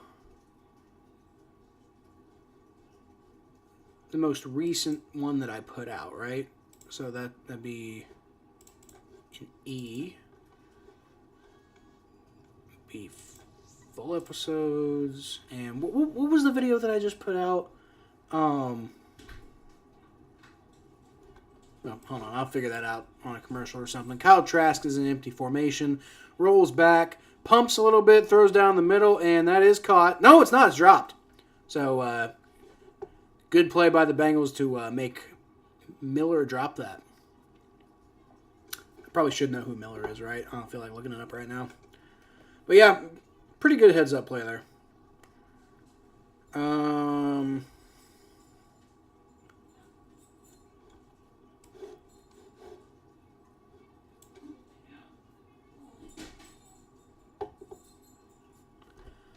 All right. Be a handoff this time to number 44, and no run protection there at all. That's he might have got a first down on that one, honestly. Hard to say. Not Bucky Irving now, though. They got a new guy in there. Number 44, who is Jay Pearson. Pearson? Jay Person? I think it's Jay Person. I don't know. Sounds like a made-up Madden name. So I guess he didn't quite get the first down, but he does have a first down now after the 3rd and 1 run. So the Bengals' run defense is just not doing the job today. That's going to need to get fixed.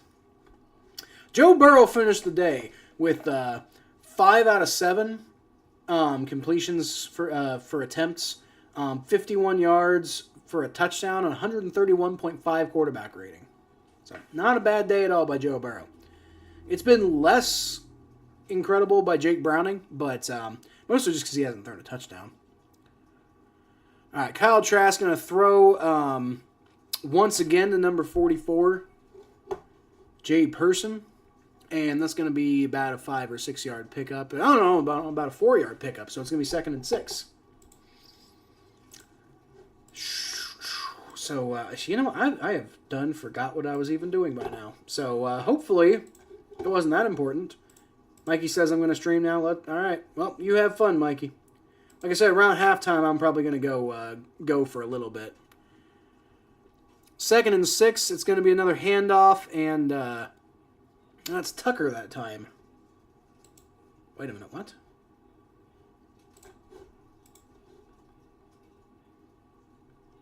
Okay, so it's not Jay Person. There was a... Okay, so according to the Buccaneers roster, number 44 is an offensive linebacker named Jay Person. But according to the TV... Okay, here we go. Sean Tucker. I see. So they got 2 44s. Interesting.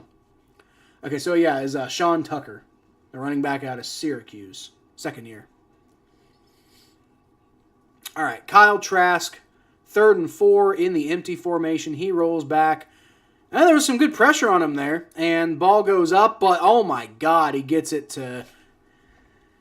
Yeah, he gets it. That was Raheem Jarrett comes down with about a 30-yard bomb by Kyle Trask, and that was a pretty good job there by number 45 of the Bengals to get in Kyle Trask's face, but he still makes the pass. That was just impressive by Kyle Trask. I'm not even mad, really.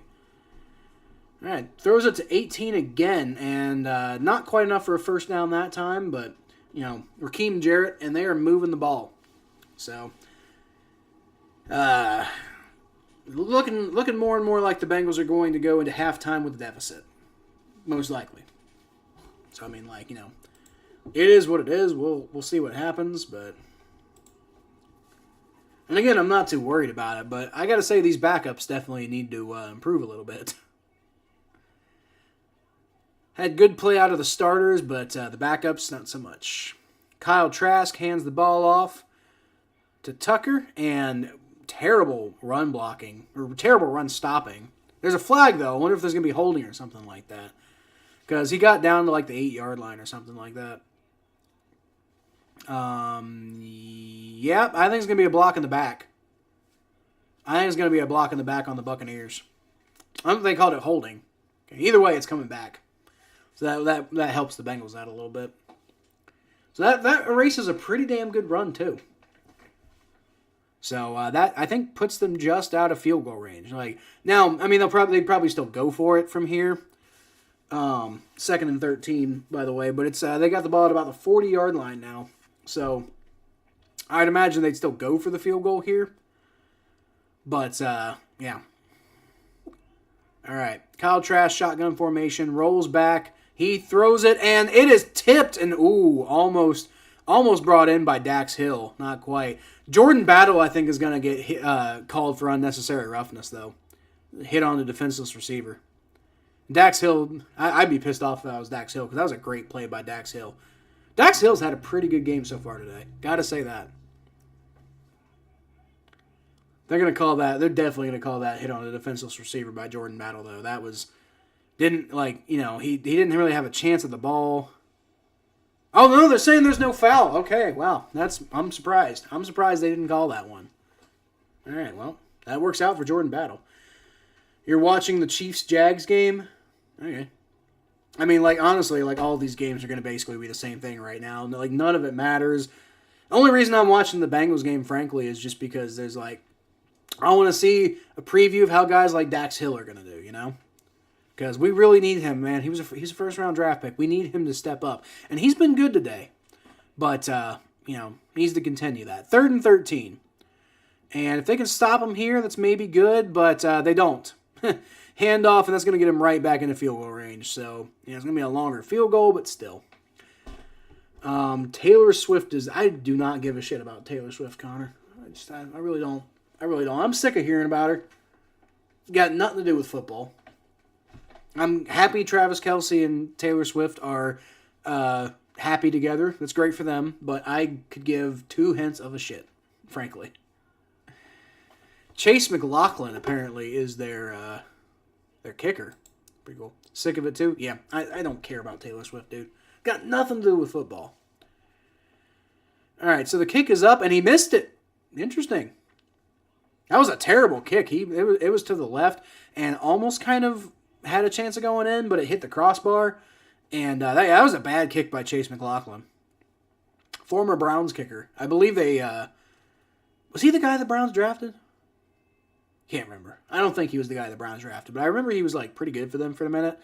But, yeah, missing kicks for the Buccaneers. So, we remain at 7-7. So I said it was looking more and more like the Bengals were going to go into halftime with a deficit, but they get bailed out by a missed kick. So, probably going to go into halftime tied now, 7-7. But then again, you never know. You never know. We have...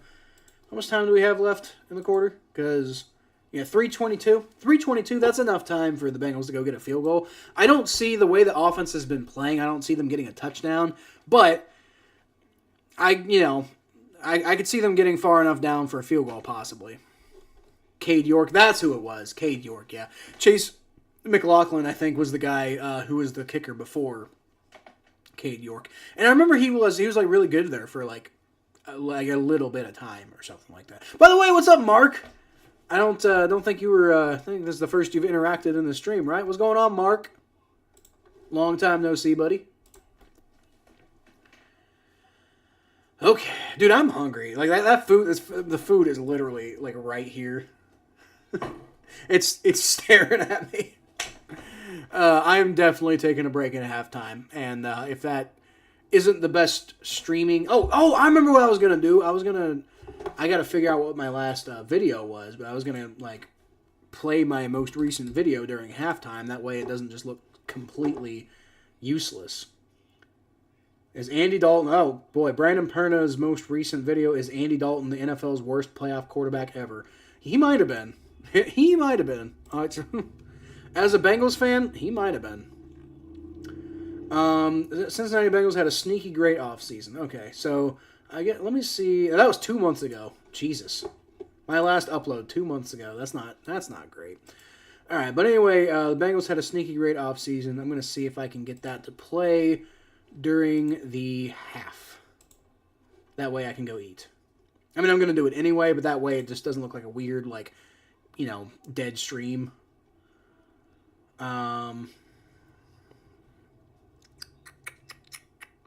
Be here. Full episodes.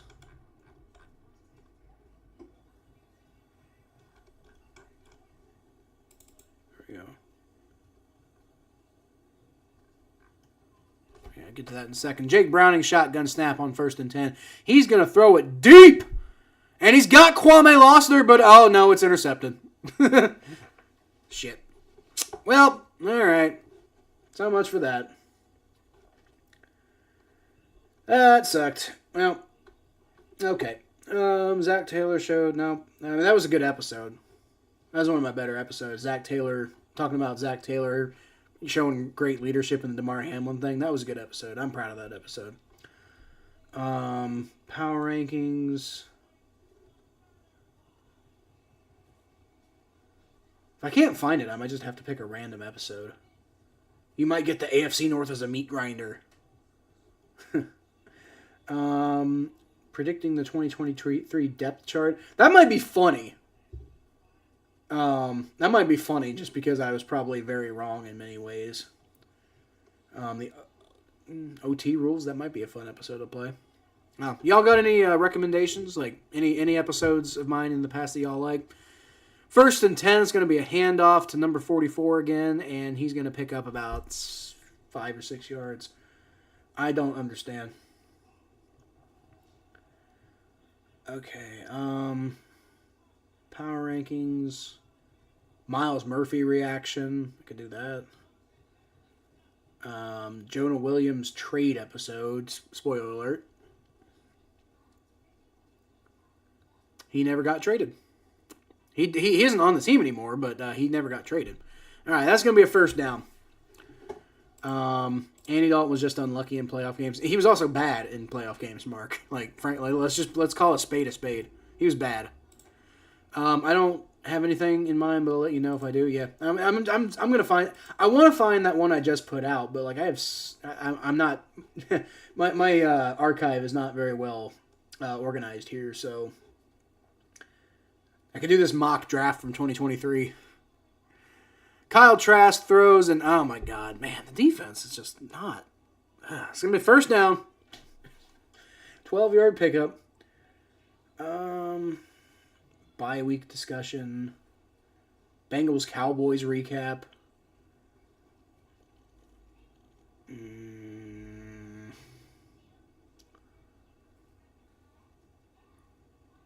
don't know why. Can the Bengals make it back? What, to the Super Bowl? Was that? Could Ellie De La Cruz be a bigger star than Joe Burrow? Still say no.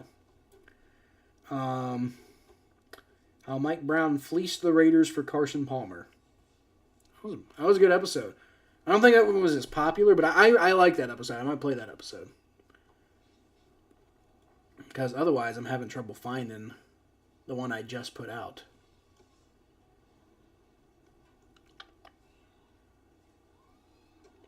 I mean, not that like I expect y'all to stick around and watch it anyway, but no, maybe you do. Maybe you do. Maybe you like it.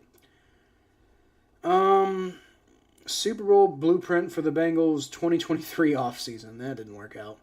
There should be no doubt who the 2022 NFL MVP is. I don't even remember who I said. It's probably like DeMar Hamlin, wasn't it? Legacy of Mike Brown, Episode 1, The Dark Ages. That one was a good one, too. Why are Reds fans so mad? I don't remember doing that one. I don't remember doing that one at all. What the hell? Can the Reds get out of their own way and make the playoffs during this potential window? I don't know, man. I don't. I'm not a baseball guy. I really don't know. I haven't been paying attention. I'm gonna guess no, because the Reds. That's just what the Reds do. They give you a little bit of hope and then they suck. That's what the Reds do. That's what I've noticed. But again, I'm not a baseball guy. Couldn't really tell you.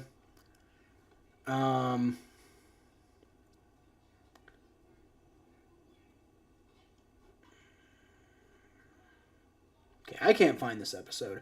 I'm just gonna do the Carson Palmer episode. How Mike Brown fleeced the Raiders for Carson Palmer. So I got that. It one still did not yield the kind of results the Raiders. Yep, there it is right there. A little preview. During halftime, I'll play that. And I don't know if it will last all of halftime, so you might get a little bit of dead air time anyway. But hopefully that'll get you through a decent amount. At least they aren't the White Sox. Jeez Louise, they're bad. Are the White Sox the token bad team this year? Like, wasn't it was like the Nationals last year? Or not the Nationals, like the Athletics or something that was just really, really bad last year. I don't know. The Reds are just disappointing, and they never do anything ever. Like, you know, I know the White Sox are kind of like that too, but like, oh my god, it's hard. It's hard trying to get into baseball when the team that you know you're gonna root for is the Reds, and you just aren't into baseball, and you're trying to get into baseball with a team that just isn't interesting. The Athletics are moving to Sacramento, huh? I heard that there was a chance, but has that been finalized? What a terrible place to relocate. Sacramento's been trying to, come up a little bit. They got a basketball team, so maybe they could handle a football team. I don't know. Or a baseball team. Kyle Trask throws it deep, and that's way overthrown. Nothing there, so it's going to be 2nd and 10, I think. tearing down the Coliseum. Yeah, they should. That place is old, dude.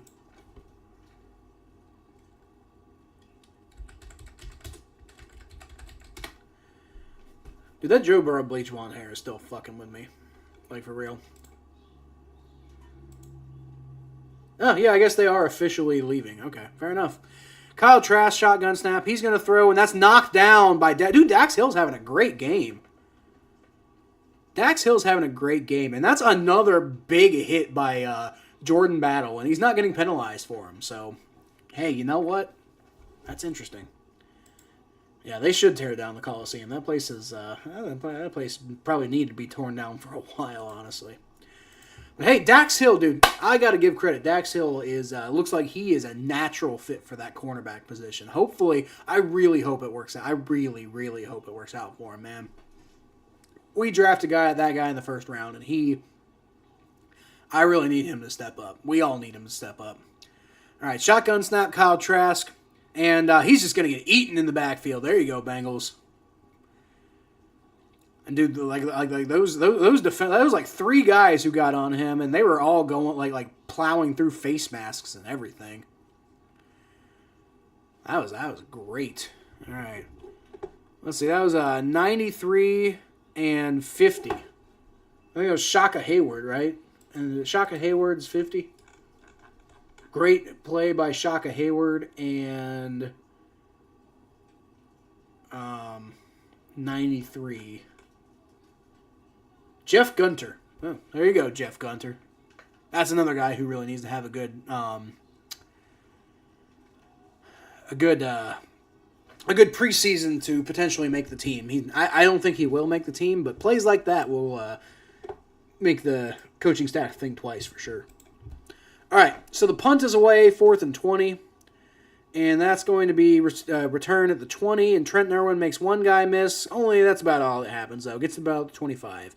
And so with 1:34 left in the second quarter, the Bengals are going to try one more time to get some points on the board. And hey, man, even a field goal will put you ahead.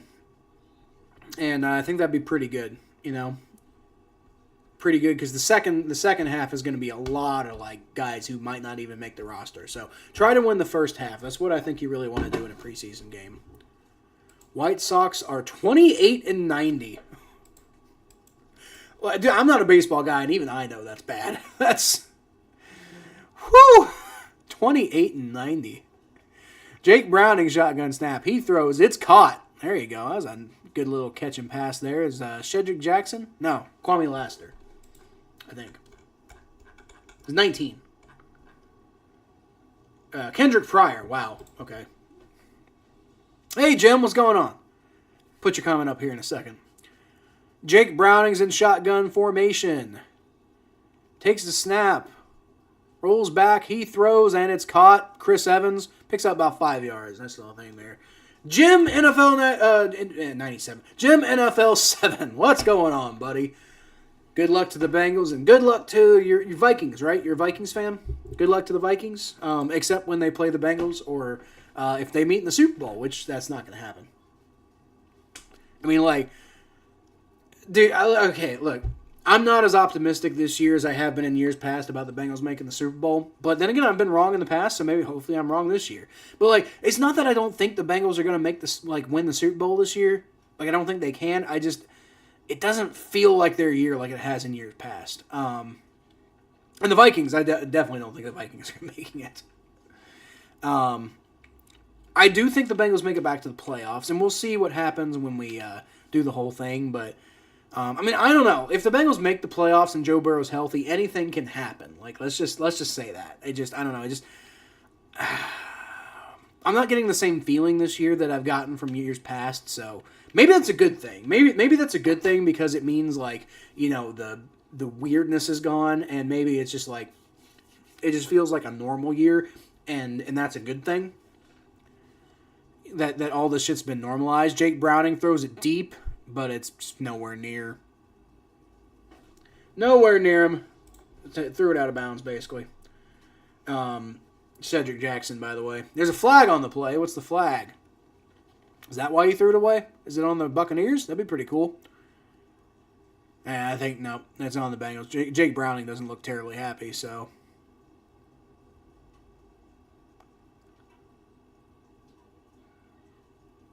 I guess they're saying there's no flag on the play. Okay, I guess there's no flag. Maybe that's why he was unhappy. 3rd and 4, though. So, hey, you can convert 3rd and 4. Colt Burgess, who's that? Interesting. He's not on the. I just saw him on the roster. I'd never even heard of that guy. Usually, I'm really on top of who's on the Bengals and who's not, but I've never heard of Colt Burgess. I don't know who the hell that guy is. All right, 3rd and 4. Jake Browning's in shotgun formation. He calls Chris Evans out into the backfield with him.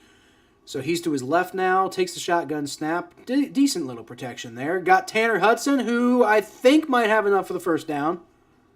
There you go, first down. Tanner Hudson, good catch and better heads-up play to get that first down. There you go. Nice play there. 34 seconds left, and the Bengals are going to be taking a timeout. All right. And that will be, yeah, I thought so. They took all the timeouts off. It was the first timeout for the Bengals. I thought so. Yep. Good play there by Tanner Hudson. I will say, like, Tanner Hudson might not make the team this year because they drafted a guy in the 6th round who's supposed to be pretty good, Tanner McLaughlin. But I think it'd be a shame because, like, Tanner Hudson has such good rapport with Jake Browning, and he's a pretty good player. Like, I hope he makes the roster. I hope they keep 4 tight ends, really. Because, like, for once, we're loaded at the tight end position. Jake Browning, shotgun snap. He's going to bail on that, and he's going to try to run for it, and he gets hit in the helmet. Yep, there's the flag. Yeah, there you go. I thought so. I mean, it wasn't the hardest hit you've ever seen, but you still can't lead with a helmet like that. So that's gonna be a penalty on the Buccaneers. Going to give the Bengals probably about 15 yards. So that's definitely good for the Bengals' hopes to get some points before the half ends. Now, they might pick the flag up, too. They've been picking up a lot of flags so far.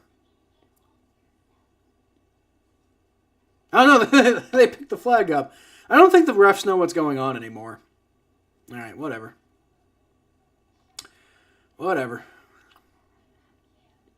Yeah, I was about to say, that didn't look like a very serious hit. Like, I wouldn't say he led with his helmet. It looked like more incidental that he accidentally...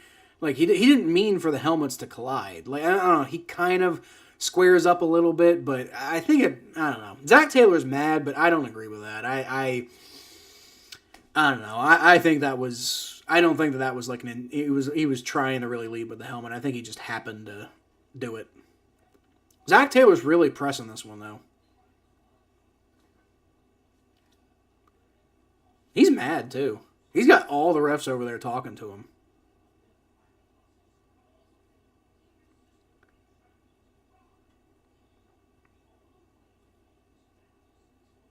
He was mad. Zach Taylor was, like, arguing with him. And now they're, like, talking to the stands and whatever. Like, jeez.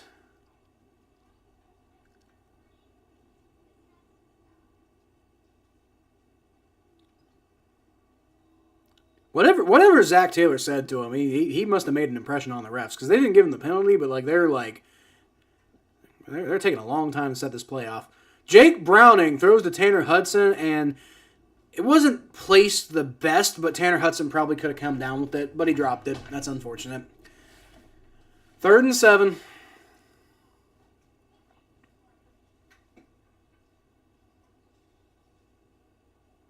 Third and 7. All right.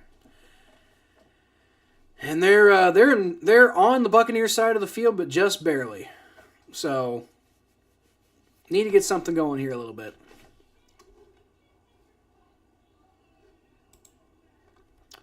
All right, Jake Browning, shotgun snap. Rolls back. He throws it, and he gets hit.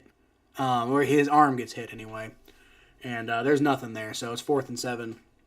And there was nothing there. Are they going for it? Jake Browning's saying they should go for it. I mean, like, yeah, I would go for it. Unless you think Mack can hit it. They got Evan McPherson out on the field. What the hell? Okay, now he's going back to the sideline. Perhaps that was a misunderstanding on his part. That'd be interesting. Like, what would that be? Like a 70-yard field goal or something like that? Like, that'd be crazy. All right. 13 seconds left. 4th and 7. Yeah, I'd go for it. I mean, worst case scenario, nothing happens. Okay. Jake Browning throws, and it's caught, and that's enough for a first down. They converted the first down. There you go. Take a timeout. Take a timeout. What are you doing? 5 seconds? Okay, I think they took the timeout. All right, and that'll be enough for a field goal attempt, I think. So it'll be a long field goal attempt, but yeah, it'll be about a 57-yard field goal 57-yard field goal attempt, I think, maybe 58, 57, 58. Longest he's hit in his career is 56. Obviously, this would not break any records because it's the preseason, but he's never hit a field goal this far in the regular season before. I think he might have. I don't know if they count postseason. I'm sure they probably do, so they must not have. Okay, so they're officially calling a 57-yard field goal attempt. So with 5 seconds left, this will be the half, and then I'm going to go eat.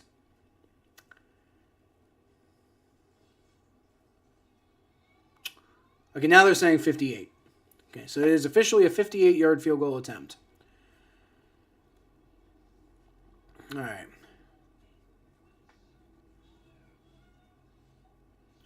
Snap is out. Kick is up. And I think he winged it. Yep, that's miss. Yep. It had the leg, but it did not have the accuracy. So we're going into halftime, tied 7-7. And I'm going to leave y'all halt time. It's halftime. I'm going to leave y'all with a former video of mine. I'm going to go eat and be back here in about like 10, maybe 15 minutes. But yeah, we'll be. It still did not yield the kind of results the Raiders were paying for. So the Bengals didn't get the extra first-round pick, but they still absolutely fleeced him for a guy who was, traded to Arizona before too long.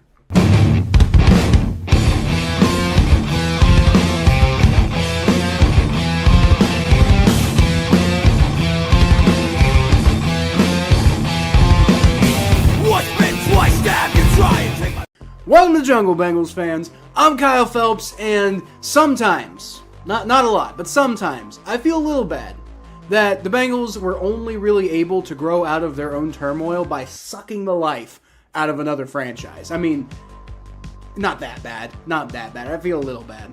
Of course, I'm talking about the potentially, absolutely franchise-changing trade that set up the Bengals for half a decade of being contenders, and the Raiders. Well, it's the Raiders. They sucked anyway. So I mean, maybe the curse of Bo Jackson backfired a little bit. I don't know. It just kind of seems like every time the Bengals level up, it's the Raiders who they kind of have to screw over, right? But I don't really care that much. Before we get into that, though, I'd just like to ask that you like the video and subscribe to the channel if you're enjoying the content. It really helps my channel grow, and it helps you know when all of my content comes out. So in the last episode of the Mike Brown saga that we're doing, we left off with the Houday Revolution. Probably my favorite of all of the movements that demanded that Mike Brown hire a general manager. The Bengals sort of half granted their wish, right? They gave Duke Tobin more power, but I think that's going to be the next episode. This one is about, obviously the Carson Palmer trade.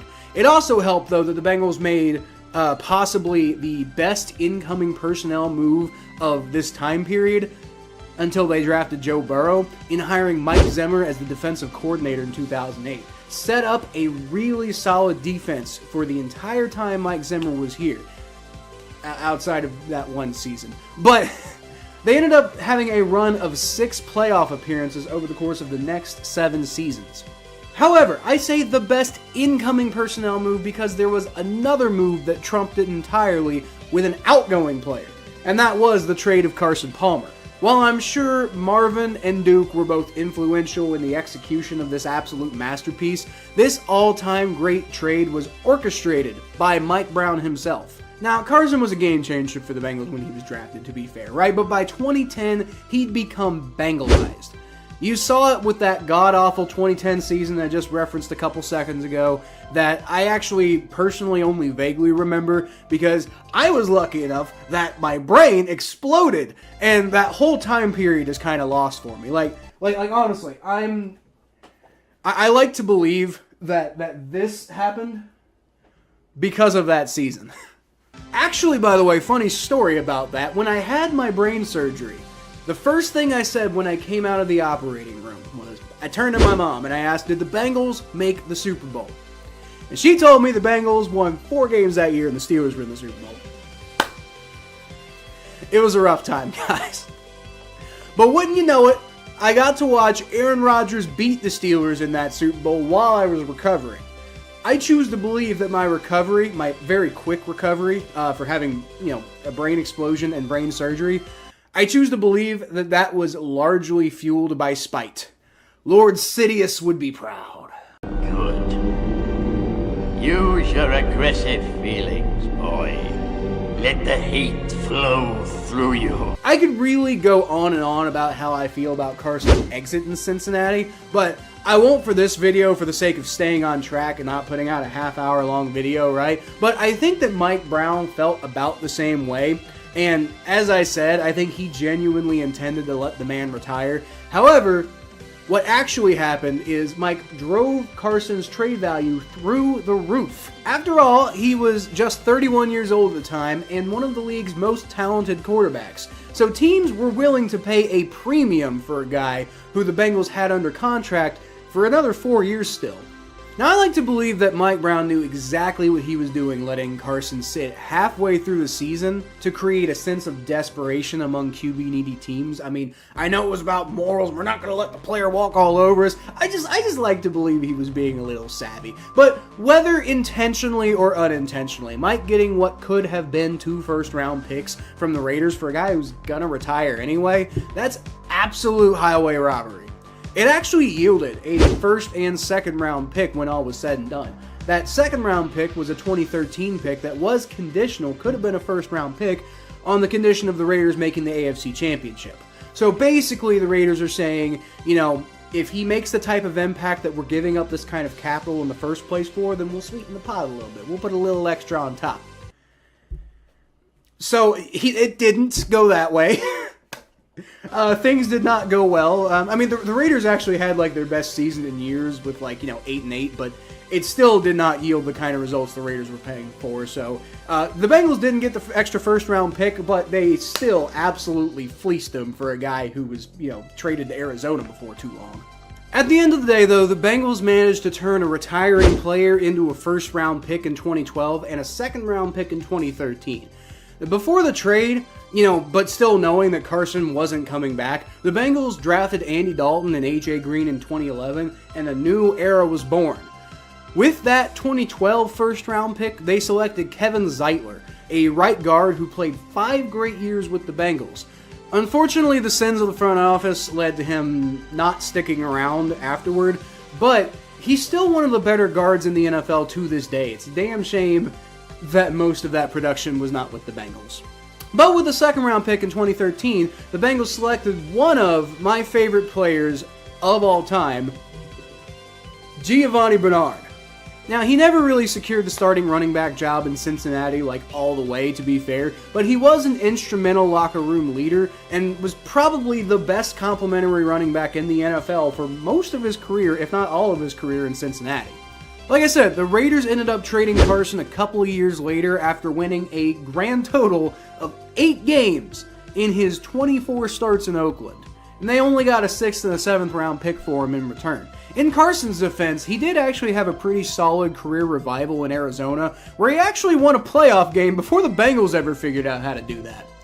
The problem was that he absolutely melted down in the NFC Championship, and he threw 4 picks en route to a 49-15 beatdown by the Carolina Panthers. Still, though, that's farther than the Bengals ever got with him. But, as always, let me know what y'all thought of today's topic. Do you think that Mike deserves as much credit as I'm giving him for the Carson Palmer trade? Do you think that it was as instrumental as I'm making it out to be? Let me know your thoughts in the comments below, and I'll feature the best ones in my next video, like this one from MV Preseason, I think is how you pronounce that, who said, Mike Brown has really tried a lot. He was a younger man when he inherited the team. He knows a lot more now. They used to say he's the worst owner, but you can't say that anymore. And to be fair, those people weren't wrong. You know, there was a time when Mike Brown was probably the worst thing to ever happen to this team. The reason that that first video was so important, even though it was kind of mean, is because I think it's important to not forget how things actually happened. It was bad at first. But yes, I do agree. I think he's earned a redemption arc at this point, and that's really what we're going to get into for the rest of this series. But anyway, until then, y'all can always catch more of what I do at Kyle Phelps92 on Twitter, Facebook.com/ThePhelps, Butt Fumble Sports, the Battle of Ohio podcast on the Spot Pod Network, and right here if you subscribe.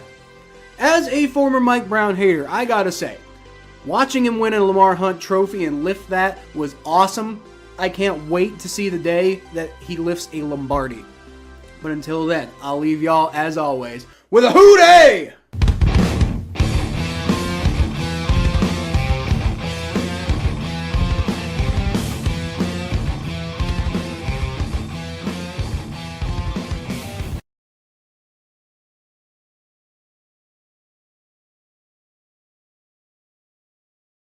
It still did not yield the kind of results the Raiders were paying for. So the Bengals didn't get the extra first-round pick, but they still absolutely fleeced him for a guy who was, traded to Arizona before too long.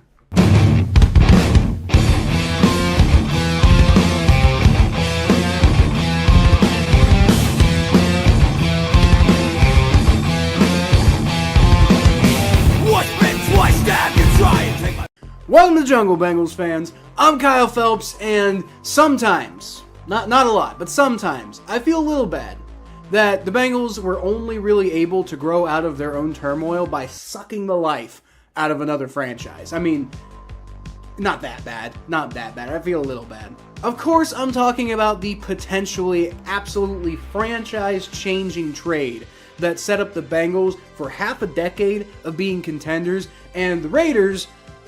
Well, it's the Raiders. They sucked anyway. So, I mean, maybe the curse of Bo Jackson backfired a little bit. I don't know. It just kind of seems like every time the Bengals level up, it's the Raiders who they kind of have to screw over, right? But I don't really care that much. Before we get into that, though, I'd just like to ask that you like the video and subscribe to the channel if you're enjoying the content. It really helps my channel grow, and it helps you know when all of my content comes out. So in the last episode of the Mike Brown saga that we're doing, we left off with the Houday Revolution, probably my favorite of all of the movements that demanded that Mike Brown hire a general manager. The Bengals sort of half granted their wish, right? They gave Duke Tobin more power, but I think that's going to be the next episode. This one is about, obviously the Carson Palmer trade.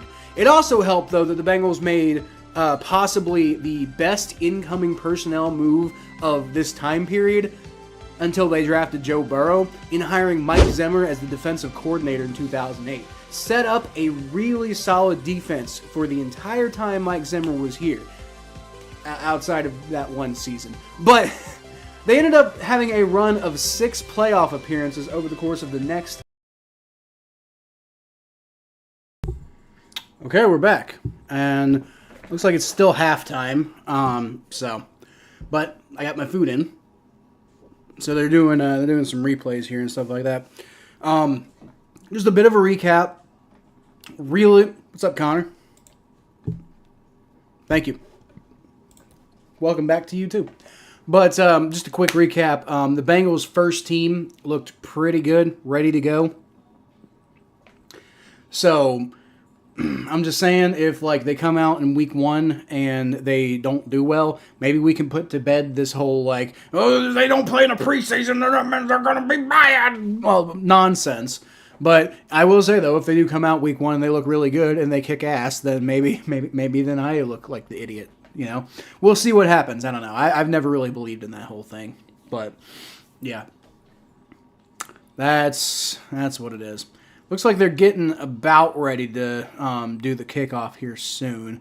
But one thing I wanted to do, and I don't know if Lily's still here. But I believe it was Lily who asked to see my dogs. And I don't know if she's still here, but boys, come here.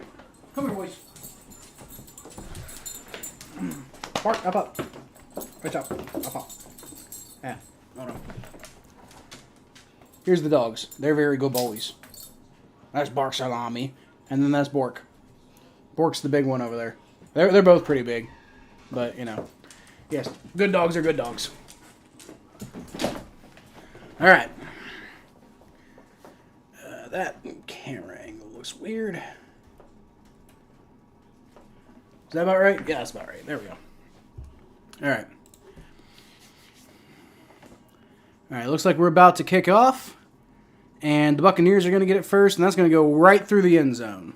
So, okay, so we've seen, is it 3 kickoffs? Is it 3 kickoffs? I don't think it's 3 kickoffs. I think we've seen, let's see. I guess, yeah, we've seen 4 kickoffs because there have been 2 touchdowns. So we've seen 4 kickoffs. 3 of them, 3 of them were returned to the 26-yard line. And the 4th one went through the end zone. So, like, let's just get rid of kickoffs. Like, let's stop playing this game. You know, like, I mean, we don't need to have kickoffs. That's the thing. Like, yeah, the kickoff return used to be a really fun, crazy play. But, like, that's been dead for years. Like, yeah, when it happens, it's awesome. But, like, it happens more often on punt returns anyway. So, like, let's just get rid of the kickoff. If we're dumbing it down that badly. I don't know. My perspective. All right, so, Buccaneers lined up in the I formation. Handoff straight up the middle. Tucker gets it, and he maybe gets a yard. Maybe. Did not see who the Buccaneers quarterback was, by the way. They got a new guy in. Looks like it's John Woodford.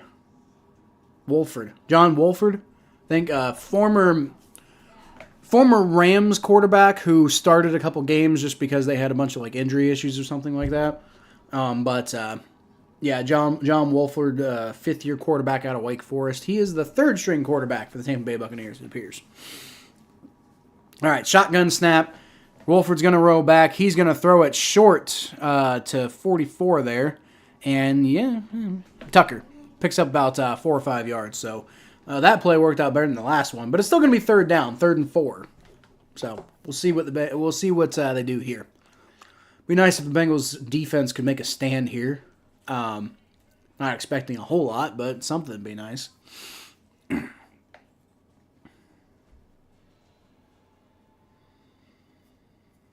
Okay. Shotgun formation. Tucker's in the backfield there with Wolford. He takes the snap, rolls back, throws, and wide open, caught. Wide open and caught by number 81 there. It's 1st down. Not great defense. Not great coverage anyway. Ryan Miller, the wide receiver, 1st-year wide receiver out of Fulham. It was like Dejon Anthony was there, so that's not great for his resume. 6th-round safety who's frankly trying to just make the team. That's not going to be good on his not good film that he wants to have on his resume there. All right, it's going to be a handoff from Wolford and about a 4 or 5 yard pickup. Once again, run defense not quite where you want it to be. The tackle was performed by Njamata. I'm sure I'm butchering that name. Let's see. Ooh, looks like Dejon Anthony's hurt. Went down to a knee. Hope he's okay.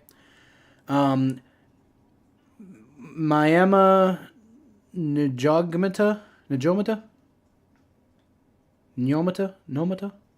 Is it Njomata or is it Nomata or Mayama Njomata? Something like that. Njongmata? I don't know. I don't know how to pronounce that. But, yeah. Dejon Anthony down on a knee. They seem to be looking at him quite a lot, so I don't know. Hopefully they're just bringing them water because of cramps or something, though. I mean, like the temperature actually has gotten a lot, like, over the last, like, day or two has gotten a lot nicer here in Cincinnati. It's only, like, it's been in, like, the 70s, which isn't too bad. But, up until very recently, it's been blazing hot here in Cincinnati. So, hopefully that's just cramps that he's dealing with, though. Joe Burrow totally dressed down at this point because obviously he's not going back in.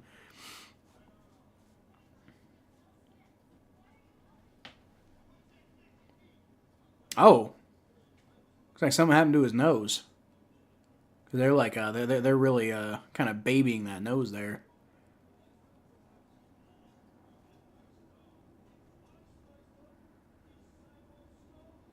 Huh. Was that Dejon Anthony, number 33? I thought it was. Yeah, Dejon. I didn't know he was 33. I thought he was like 20-something. All right. Well, anyway, he's walking off the field. He looks like he's okay, but they're doing something with his face, so I don't know if he, like, hurt his nose or something. Ooh, big hit. Big hit there on Tucker. And, I mean, he still gets about 3 yards, but going to be third down. See what the Buccaneers do here. 3rd and 2. That was Brooks on the hit. Nate Brooks, cornerback out of North Texas. It's another guy who I think I remember the Bengals signing him, but I don't know hardly anything about him.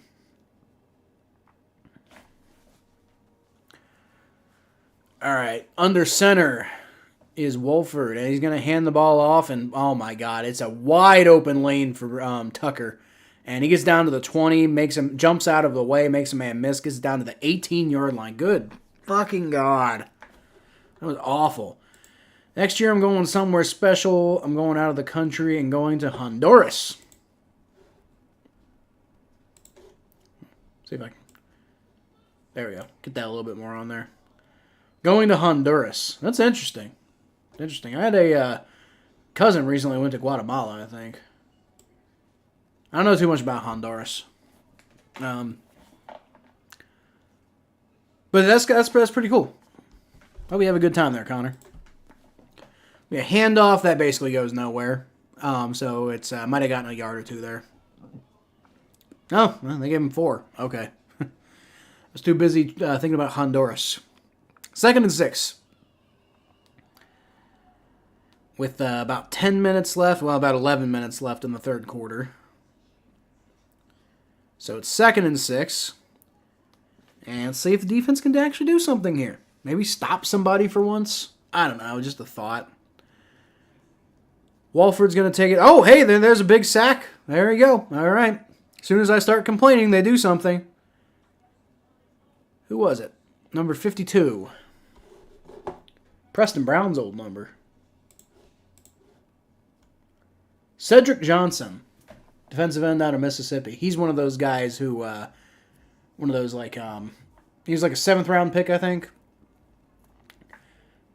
I wouldn't be shocked if he doesn't make the roster, but I think, if I recall correctly, he was like, they thought they could, they thought he would have been gone by like the 4th round or something, and so getting him in the 7th, they were like, this is like a steal. So, I mean, everybody they drafted this year, I think, has a chance to make the roster. 3rd and 12, they hand it off, and the Bengals maybe give him like 2 or 3 yards, but hey, they actually stopped them. Now they're going to go for a field goal. Buccaneers probably going to take the lead, but hey, at least they stopped them at some point. All right, about 9:30 left to go. 4th and 9. I should probably go ahead and change. It says halftime up there. That's not correct anymore.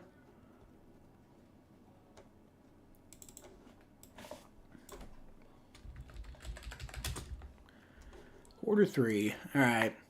We have a 35-yard field goal attempt. Buccaneers kicker comes out. Kick is up, and that was a really weird-looking kick, but he got it. All right, yep. 10-7, Buccaneers lead.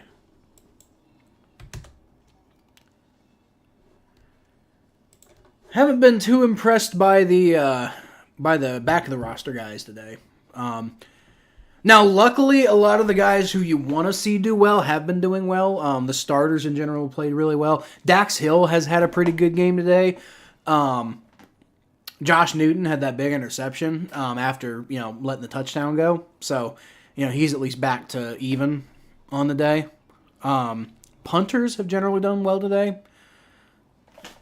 So,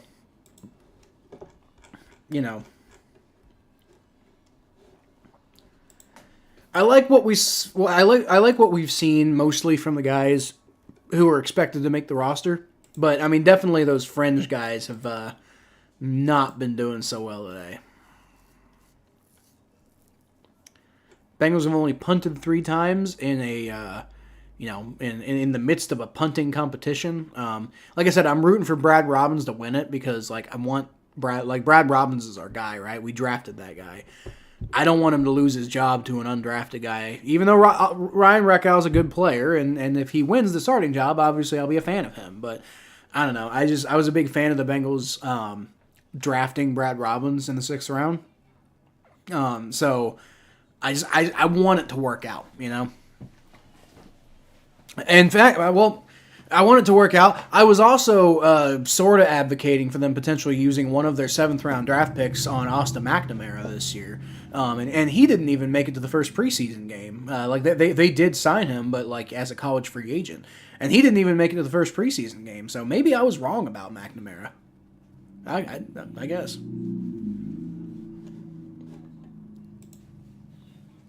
Good for me. Good for you, Jim. Good for you. I don't even know what you're referring to, but yeah. That's that. Yeah. Absolutely. I don't even know what we're talking about, but yep. For sure. Looks like the Saints and Cardinals haven't done anything so far. It's tied 0-0, and they're in the middle of the second quarter. Seahawks are beating the Chargers 13-3. Titans are beating the 49ers 14-7. Jaguars are beating the Chiefs 20-10, which I sit here and I'm like, wow. But in reality, okay, that's the fucking preseason. Who literally? I doubt Patrick Mahomes probably didn't even play. Well, no. Okay, yeah. Actually, Patrick Mahomes did have 4 pass attempts. Didn't do a whole lot with them, but I guess Mahomes did play. So whatever. All right, Chris Evans takes the kickoff, and he gets it down to about the 31-yard line. There's flags all over the field. Why are there flags? It's almost always on the returning team, so that's not good for the Bengals. He did the start of the game, yeah. As far as I can tell, it looks like he did a little something. So that's probably good for them to get him some reps. Got him down there for a field goal. Looks like it was holding on the Bengals, so that's going to push him back a little bit. It was a pretty decent return for what you normally get out of kickoffs these days, but the holding brings it back. Dude, I hate kickoffs at this point. They've killed the kickoff. Kickoffs are not fun anymore. So let's just get rid of them. I'm serious. Let's just get rid of kickoffs. I might make that might be my next video. Why we should get rid of kickoff? Let's just stop pretending. Stop, you already killed them. Stop playing with the corpse. Just get rid of kickoffs. I don't know. That's the way I feel about it.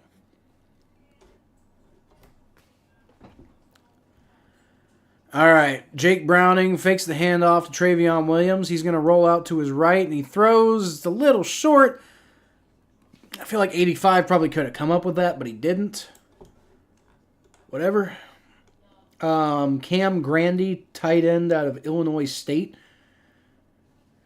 I'm guessing he was I know he was an undrafted free agent, so, yeah. I don't think he's going to be making the team anytime soon. Now, again, that wasn't the best pass from Jake Browning, but, I feel like Cam Grandy probably could have, reached out a little bit more and tried a little harder for that. All right, shotgun snap. He's going to hand the ball off. Travion Williams makes the guy miss. There you go. Gets about 4 yards after terrible run blocking, but still gets about 4 yards. I will die in my state, the state of confusion. Yep, that's it's fine. That's fair enough, Jim. You definitely confuse the fuck out of me sometimes. All right, 3rd and 6. Can we get a first down here? Do something. I mean, again, backups, whatever, but still, you want to see him do something, man. All right, Jake Browning, shotgun formation. Motions Travion Williams to the right. Takes a snap. Rolls back. Good pass protection. He's got wide open Kwame Lassiter, who gets the first down. But there's a flag. I don't know if they're going to call holding. Oh, God. Who are they calling holding on? Better not have been Jackson Carman. Who are they calling that on? Don't tell me. Who are they calling? Okay. Look, I don't care about the replay for the play that didn't happen. Tell me who was holding.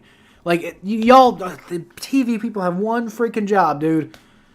I think they're saying it was Jackson Carman. That's bull. Jackson Carman was not holding. I will be Jackson Carman's biggest critic when deserved, but that he didn't deserve to be flagged. That wasn't holding. That was a good block, is what that was. All right, Kwame Lassiter gets the screen pass, and that blew up in the backfield. There's another flag on the play. I'm getting a little tired about the flags. How about you? They're saying it's on the Bengals, so literally, who cares? Dude, this offense. An eligible man downfield. Oh, my God. It was Devin Cochran. He's been having a bad game. Don't think he'll be I already knew he wouldn't be making the team anyway, but... Yep, Devin Cochran. 4th and 16. Christ. Alright. Got number 8 out here punting. Is that Reccal? Yep. Alright, he boots it away from his own end zone and gets it down to, it's caught about the 32, so pretty okay punt. The coverage wasn't so good, but maybe that was hang time's fault more so than it was the coverage's fault. So I'm going to say that was a pretty mediocre punt.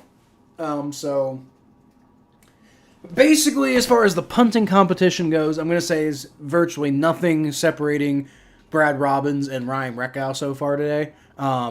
Each have had a good punt, and each have had a meh punt. So, nothing really separating them so far. I haven't really seen a whole lot of difference. Looks like Ryan Reckow can boot it a little farther, but Brad Robbins has a little bit more control over what he's booting. So, if I had to bet, knowing what I know about the Bengals, that'll probably give Robbins the slight edge, especially since he's the incumbent. He's already in the locker room, and they already know him and everything like that. So my guess is Ryan Reckow is probably going to have to really make it clear that he's the best option to win the starting job, or just the roster spot. Yes, out of what I've seen from them so far, I would give the edge to Brad Robbins, even if just ever so slightly. But considering he's the incumbent, that's enough.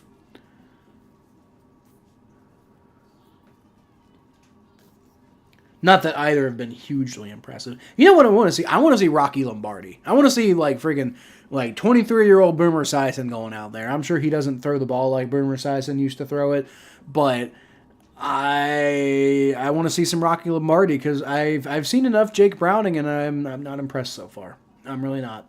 But then again, I said that last offseason, and Jake Browning turned out to be a great backup quarterback for the Bengals, actually. It just wasn't all that impressive in the offseason, or in the preseason.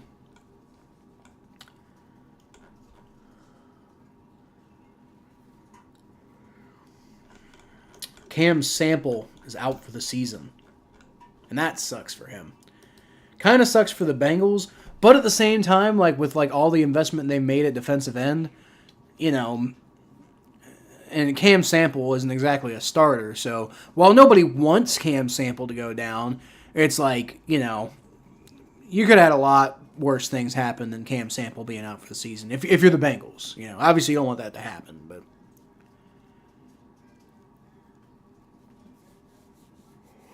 get a little interview with Andre Yoshivas going on there. Had that big catch earlier. That was a really, really impressive catch. I think there's a good chance that Yoshi could be pretty strong contributor going forward. Would never have expected that out of the 6th round pick out of Princeton, right? But, man, he's been good. Connor just got back from a phone call. All right. Well, nothing's really changed so far. It's been a whole lot of nothing so far. Some good defensive pressure, though, I will say. There's a sack, by the way, on Wolford. Bengals got a sack on Wolford there, so they've been getting some good defensive pressure, at least in these the battle of the third stringers here. Not really too much interesting left to talk about as far as this goes, except maybe we could talk a little bit about like roster battles or something like that. But 53 there for the Bengals, just seems to be doing a pretty good job, possibly earning himself a spot. Travis Bell, by the way, defensive tackle. Didn't they just signed Travis Bell? What? Wasn't he the guy from the Steelers? It was like a guy formerly with the Steelers. No, that's not who I'm thinking of. No, okay. Travis Bell was the guy the Bengals picked up last year, apparently. Claimed off of waivers, so... Seems like he's having himself a pretty decent little game so far today. Maybe he ends up with one of those final roster spots. All right, shotgun snap. It's going to be a short dump off, and nobody's going to be even in the vicinity to try to stop him. So, picks about 6 yards.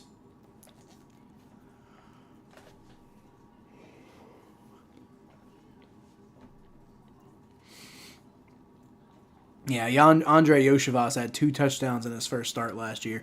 Today he comes in and has that was week 18. It was his first start, and he played pretty well today. I think the Bengals might have struck gold in the 6th round with Andre Yoshivas. He's pretty damn good. I got to admit, he's pretty damn good. I hope he doesn't have to be a T. Higgins replacement, but he has to be. All right, and that punt's going to go in the end zone, which probably works in the Bengals' favor.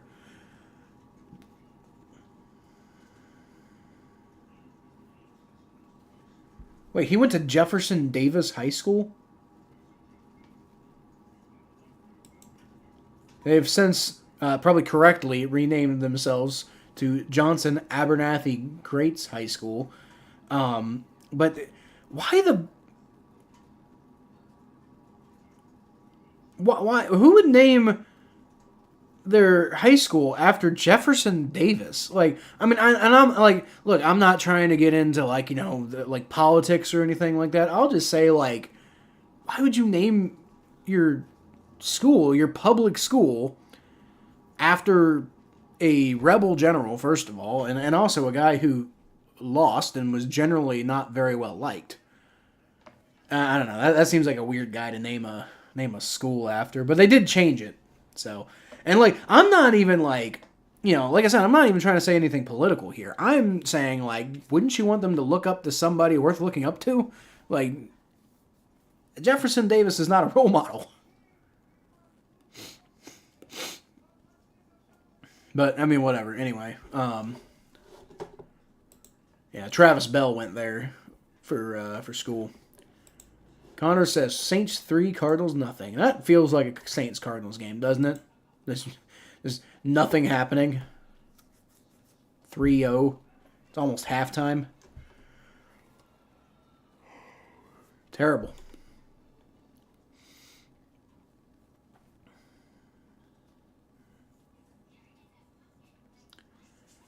All right. We can go ahead and come back from commercial now. I will say that's the one thing about football that gets to me the older I get more and more is just the tirade of commercials. I just want to watch people do sports, man. Come on. Apparently J.J. McCarthy. Oh, hey, Jim, I don't know if you're still here, but apparently J.J. McCarthy had a big bomb in his game. That's pretty cool. Okay, I don't know if I'd call that a... Oh, no, okay, that was a different play.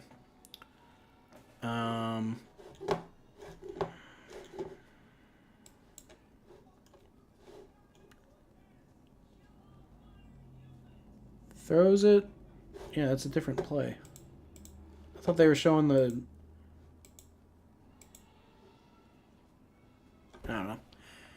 Jake Browning, shotgun snap on 1st and 10. He's going to roll out to his right after a lot of pressure in his face, and he's just going to have to get out of bounds because there's apparently nobody open.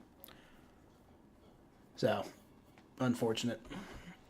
Okay, let me see this J.J. McCarthy pass. Hands the ball off, rolls back from the 40, throws it deep. Okay, I see. Throws it to number 11 for about a 33-yard touchdown pass. There you go, J.J. McCarthy. As an Ohio State hater, I will absolutely back the Michigan guy. Let's go. Now, again, to be clear, I'm not a Michigan fan, but, I will back the not Ohio State thing. All right, it's going to be a handoff to Chris Evans. He picks up about 3 or 4 yards, so that's going to make it 3rd and 4, probably. Interview here with Geno Stone, but I can't hear any of it, so I can't tell you anything about what's going on. I can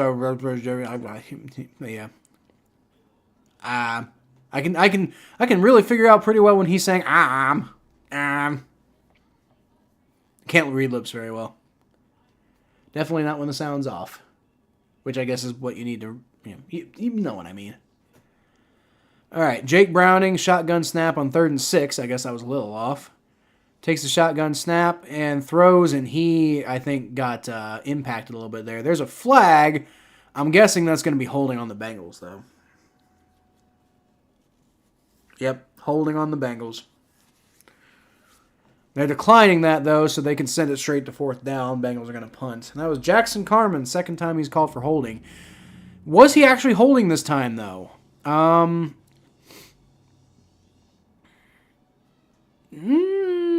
don't... see, I can't see. It looked like a good block to me, but I couldn't see the other side. Was he grabbing the jersey? That's what really matters. I couldn't see if he was grabbing the jersey or not.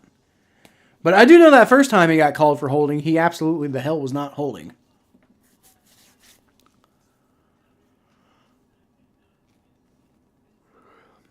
All right. Punt away, and that's going to be returned around the 17-yard line.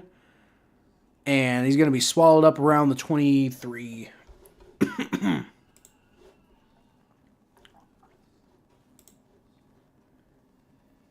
That was Brad Robbins on the punt, and it's an okay punt, nothing exciting. Definitely had a pretty decent return from it, so. Whew. I think that orzo hit me wrong. I could use some coffee. Your prediction is Bengals 14, Bucks 17. I don't know. At this rate, I don't know if we're going to get that much scoring. Both of these offenses are bad.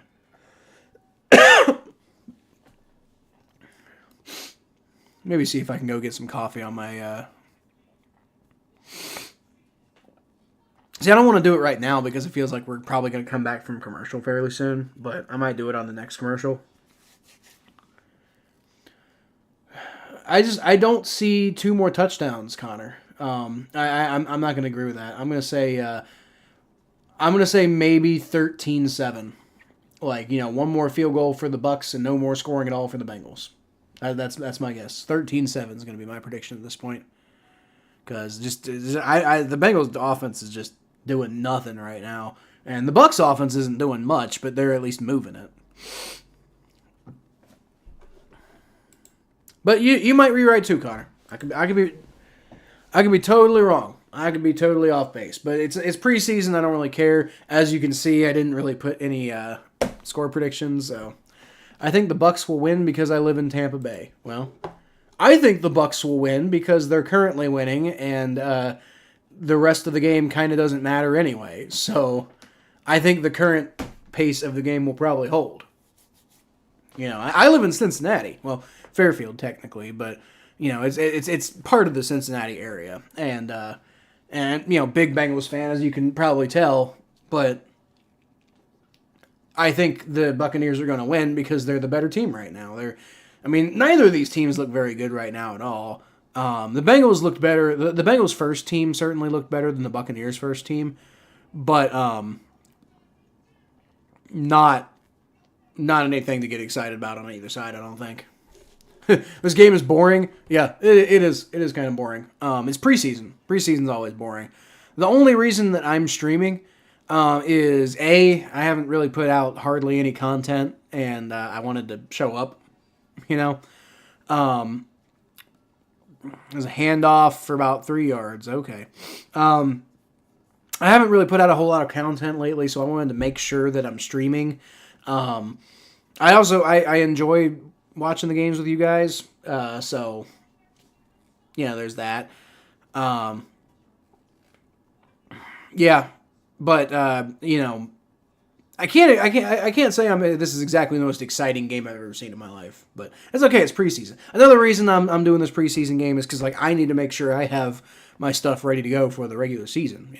I need to make sure all my things are working, my mic's working, video is working. I've got everything set up that I need to get set up. I establish a rhythm by the time we get to the regular season.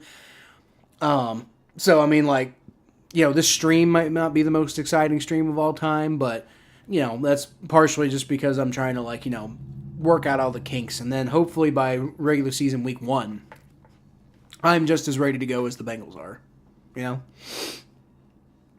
So, but as far as the game being boring, yeah, the game's pretty boring. There's nothing going on. It's a bunch of nobodies playing who, half of these guys probably won't even make the team. Yeah, it's pretty boring so far. Kyle Trask hands the ball off to number 30, and he gets about maybe a yard, 2. I don't even know who that is. Number 30 is DJ Williams. Rookie running back from Arizona. Not that much scoring. Well, yeah, I don't mind defensive games. I don't mind low-scoring games because I like seeing good defense. But what makes a game boring to me is when it's inconsequential and there's just not good football being played. If there's good football being played but it's low-scoring, I'm down to watch that. That's not what you're getting here. What you're getting here is a bunch of it started out kind of interesting because you had, the first teams were both kind of ready to play and you had some interesting intrigue going on there. But by now we're at the third stringers and they're just clearly not at the same level. Who do the Bengals play in week 1? Patriots, I think, right? I think they play the Patriots week 1. I think they host the Patriots week 1. I can't remember. I think it's the Patriots week 1. I know week 2 is the Chiefs. Week 2 is the Chiefs. That's the big one. And then I know they don't really get into a lot of the AFC North games until later in the season. They like to backload those games these days, which, okay. All right, it's going to be a handoff to 30 again, and not really a whole lot there on 1st and 10, so it's going to be probably 2nd and 8, I'm guessing. Yeah, definitely stream Bengals Chiefs. Oh, I'll stream Bengals Chiefs. I'm going to stream Bengals Patriots too. I'm streaming every Bengals game. I do that basically every year. I've missed games before, and I might miss games this year, depending on what's going on. But in general, my plan is to stream every Bengals game. And then outside of that, I sometimes stream other games too. I don't know how familiar you are with the way that I run my streaming, but sometimes I'll do other games if they're interesting enough to me. But for the most part, what I'm committing to is I'm going to try to do every Bengals game. Unless I'm going to that game. That is a possibility because my dad has season tickets, and I help him out with those season tickets. And, we generally sell the season tickets for the most part. But there might be a game or two that I actually get to go to. And I will 100% of the time pick going to a Bengals game over streaming it on the internet. So, I don't know, maybe one day in the future, if this channel ever becomes something that I actually make some money off of, then maybe at that point I'll choose the stream over the Bengals game. But, Right now, while this is just kind of a for fun thing, I will 100% of the time pick going to the Bengals game over streaming it. Maybe I could do some sort of like vlogging thing if I get to go to enough games. That way the channel doesn't suffer. But no. If I'm going to a game, I'm not streaming it. That's just the way it is. Then there's other things like family stuff. If I got to do family stuff, that's going to come before the game. There's a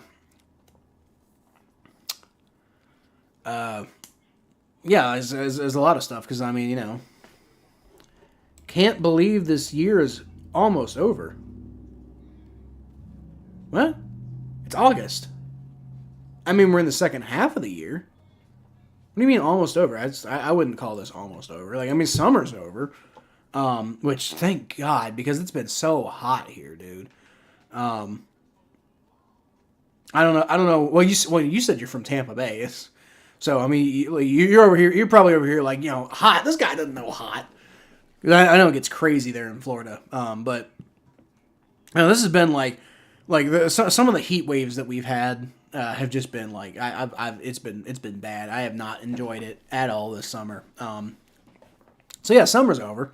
The year's half over, but I wouldn't say the year's almost over. We still got the whole Halloween season, the whole Christmas season. Kids haven't even gone back to school yet. I think maybe a couple of them have started, but for the most part, I know my son doesn't start until August 12th, in 2 days. 2 days. Oh boy. Even Thanksgiving too. Yeah, we haven't hit Thanksgiving yet. Now, Thanksgiving's not really a season, right? It's a holiday, but you kind of have Halloween season, and then you have Christmas season, and Thanksgiving just kind of happens to take place somewhere in there. But Thanksgiving, there's not really much of a season to Thanksgiving. It's just a holiday.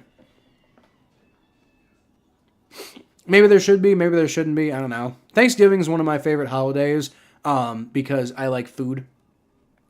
That's 100% the reason why. But I'm not really much of a holiday guy anyway. I like celebrating them enough, I suppose. But I mostly celebrate them for other people. I don't really care about holidays myself. I care about them as far as what they mean to my family. That's about it. Or an opportunity to spend time with my family, But it's to me, it's Thanksgiving. It's just a holiday we made up to eat some food. 3rd and 1, and the Buccaneers. Looks like the Bengals might have stopped them. So it's going to be 4th down. The Bengals can get the ball back. So, hey, you know what? Maybe I was wrong. Maybe I was wrong about the Buccaneers getting more points. I don't know. There's still the whole 4th quarter left to go. But then again, this is kind of what I was talking about. Because you were basically saying, Connor, that you think each team's going to get another touchdown. And I just don't. I'll be surprised if really either of these teams get a field goal at this point. They're going for it on 4th down. And they're going to get it because nobody's thinking about the run. Is that Tucker Kraft? Last year for Thanksgiving, I went to New Jersey. Last year for Thanksgiving, I went to my parents, I think. Can't remember. Oh, Kieft. I thought it said Kraft. Went for the Bills-Eagles game. I forget who all played on Thanksgiving. I know it wasn't the Bengals. All right. It's fake handoff, and it's going to be a short dump off to 83, who's just completely wide open. Nobody's covering him for whatever reason. Okay, so maybe they do get a touchdown. Yeah, you never know. Commanders, Cowboys, Packers, Lions. That's right, I remember Packers, Lions. That was the Packers, Lions game was crazy. Commanders, Cowboys, I don't recall being all that interesting. Bills, Eagles, I don't recall being as interesting as Packers, Lions. I recall Packers, Lions being a damn good game.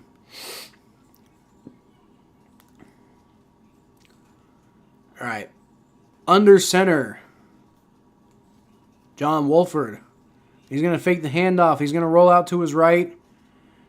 And he's going to throw it and Webb just wide open. Dude, are we just not playing coverage anymore? I'm just confused. If we're giving up, let's just end the game. Come on. Like, are we just giving up at this point? Oh, my God. This is terrible. This is terrible. 49ers Seahawks. I don't remember the 49ers Seahawks game. But that might have been an interesting one. All right, so it's going to be a handoff up the middle. And Bengals don't really give them a whole lot there, but still probably about 2 or 3 yards. None of this I care at all about, by the way, but, I don't know if anybody does.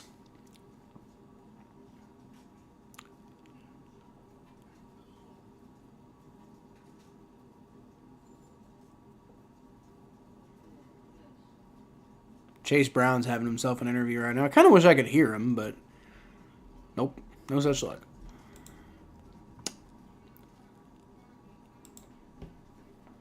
All right.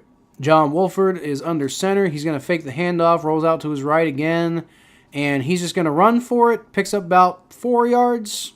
Going to be 2nd and 3 probably. But when I say 2nd and 3, it's basically 2nd and goal.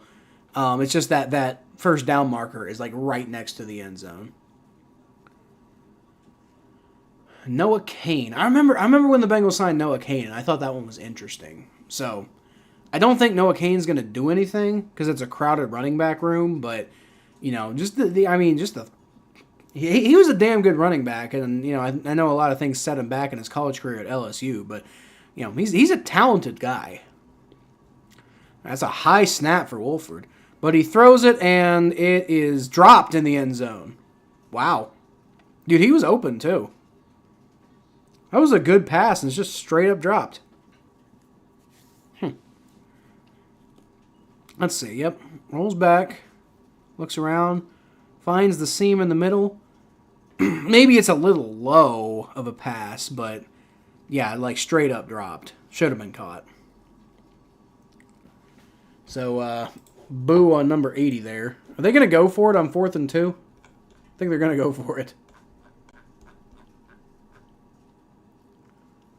Be a fake. It's tipped up in the air, and that's bounced away. There's a flag on the play. All sorts of chaos. Bengals are acting like they recovered a fumble, but I don't think so. Looks like the Bengals stopped them on downs, but there's a flag now, and I don't even know what's up. Holding on the offense. Okay, I'd decline it. Yeah, decline it. Just take the ball. See if the offense can do something even with the terrible field position. That was Tanner New, Knue, Tanner New, I guess, with the drop in the end zone. That's gonna haunt him. Rookie wide receiver out of Eastern Michigan.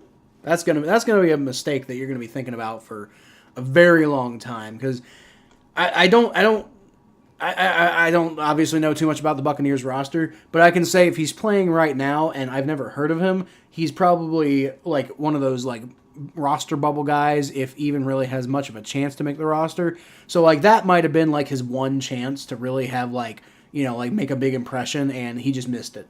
So that sucks for Tanner New. That sucks for him. Good for the Bengals, but sucks for Tanner New.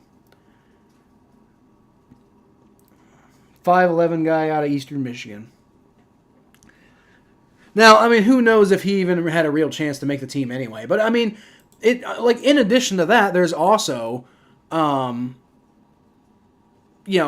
that you're putting for other teams to potentially sign you. So let's see. Tanner New, he looks like as far as I can tell, he looks like the last guy on the roster for the entire team. Like, they've got 1, 2, 3, 4, 5, 6, 7, 8, 9, 10, 11, 12. They got 13 wide receivers on the team right now. And according to our lads, he is the final one listed out of all of them. So he probably didn't have much of a chance to make the roster anyway, to be fair. But that's not going to help his case to get on a team going forward. Like, no practice squad or anything like that. That's not going to be good on your resume, my guy.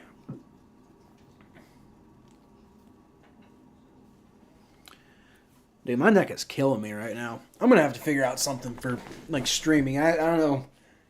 Like, if I'm going to be sitting here for, like, 3 hours a week, just kind of, like, staring at this, I'm going to have to find some way to, like, not let my neck just completely go awful on me.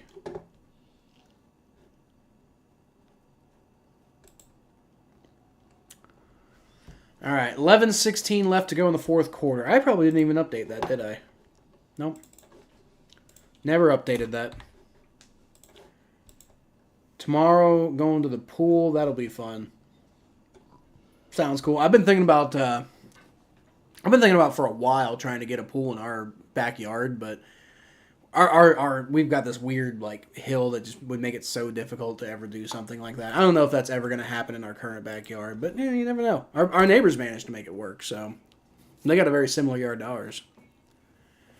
All right, from the 3-yard line. Ooh. And it looks like Jackson Carman with a false start. Now they're going to be backed up even farther. Rough game for Jackson Carman so far. Man. Like I said, that one holding I disagreed with vehemently, but it's just in general, he's been sloppy as hell. I frankly am not entirely sure why he's even still on the team. I advocated for him to be cut last year. I know he was a second-round pick, but he plays like a 7th-round pick. He's been awful. All right, well, now they're on the 1.5-yard line. Jake Browning from the end zone. No, not Jake Browning. Was that Rocky Lombardi? Yeah, either way, it was a good play. Got about a 8-yard pickup on the throw. To Jermaine Burton. Haven't seen a whole lot of him so far. Want to see more of him. He's the Bengals' 3rd-round pick, by the way. Number 11 is... No, that's Logan Woodside, isn't it? Yeah, that's Logan Woodside. Yeah, so decent play there by Logan Woodside in his own end zone. Saints game is at halftime, and Jake Hayner is better than Derek Carr. That sucks, dude. All right, Logan Woodside's going to toss it to 84 there. McLaughlin. Yep. And he gets like 30 yards on the play. There you go. That's the biggest play of anybody on the offense so far today. At least the longest one. Tanner McLaughlin. You know, one thing I've been doing this summer is I've been learning to speak Scottish Gaelic, the Celtic language of the native people of Scotland. And I don't know the etymology of the word McLaughlin, but I know obviously it's a Scottish name, it's a Highland name, and I know like clock is a stone, so I wonder if his name has something to do with that. Stone Man. Maybe that can be his nickname, the Stone Man. All right, it's a pretty good job there by Logan Woodside to get out of pressure and get that pass off, but pick up like 3 yards, so kind of cool, I guess. Jake Hayner completed a Hail Mary. Don't think he meant Hail Mary. Jake Hayner completed a Hail Mary, and one question: do you want Jamal Williams for a 5th? Hell no, I do not, Mikey. And I'll tell you why. Like, first of all, I think Jamal Williams is a good player. Like, I don't know why you're trying to dump him for a 5th. Maybe he had a bad game or something. But, no, our running back room is crowded. We don't need any more running backs. I love Jamal Williams, but, like, no, we don't have any room for him here. All right, so it's going to be a handoff to one of those running backs, by the way, number 34. That's what I'm saying. We got too many running backs on this roster as is. Elijah Collins, pretty good play there. I mean, not great, but like for what you got out of the blocking, it was pretty good. So it's gonna be 3rd down and like 2. Jamal Williams sucked last year and sucks today. Okay, well then why would I want him at all? Like wouldn't make this roster anyway. Like it's gonna be. I don't know. He could be like an upgrade from like Trevion Williams, but I don't know why we would do that when we have guys that we kind of trust on the roster already. All right, that was a bad throw by Logan Woodside, and might have got Kwame Lassiter a little shook up there. It's going to be 4th and 1. Just go for it, man. Don't punt. Come on, don't be a coward. It's preseason. 4.5 minutes left to go in the game. You're only down by 3. Just fucking go for it. Whatever. Looks like Brad Robbins is going to get another chance to punt. Exciting. I love talking about punter battles. Wait, is that Jake Browning? I swear to God that said number 6. Number 8 is Ryan Reckow, by the way, so I might have just seen that wrong. Where did that... Oh, was that a touchback? Yeah. He had a chance to pin him and it got a touchback, so not good. That's not good for Ryan Reckow. So far, absolutely nothing to separate Brad Robbins and Ryan Reckow. Looked to me like Brad Robbins was smirking on the sideline a little bit there, like, yeah, that was bad for him, good for me. Every running back is better than Jamal Williams. Well, I guess you haven't had a good experience with him in New Orleans, Mikey, but I mean, he was pretty good in Detroit. Maybe he's lost a step. I don't know.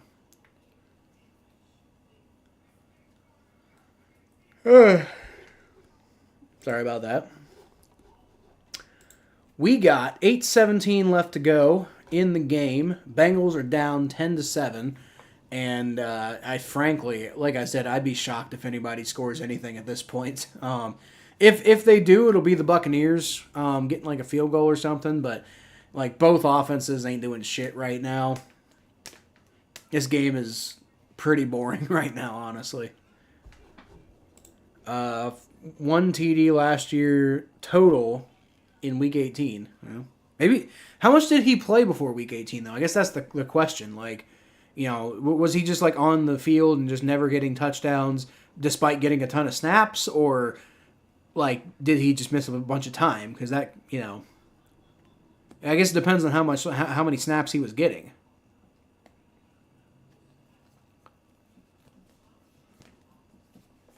Granted, I don't know a whole lot about what the Saints depth chart looked like last year, so that could have something to do with it. But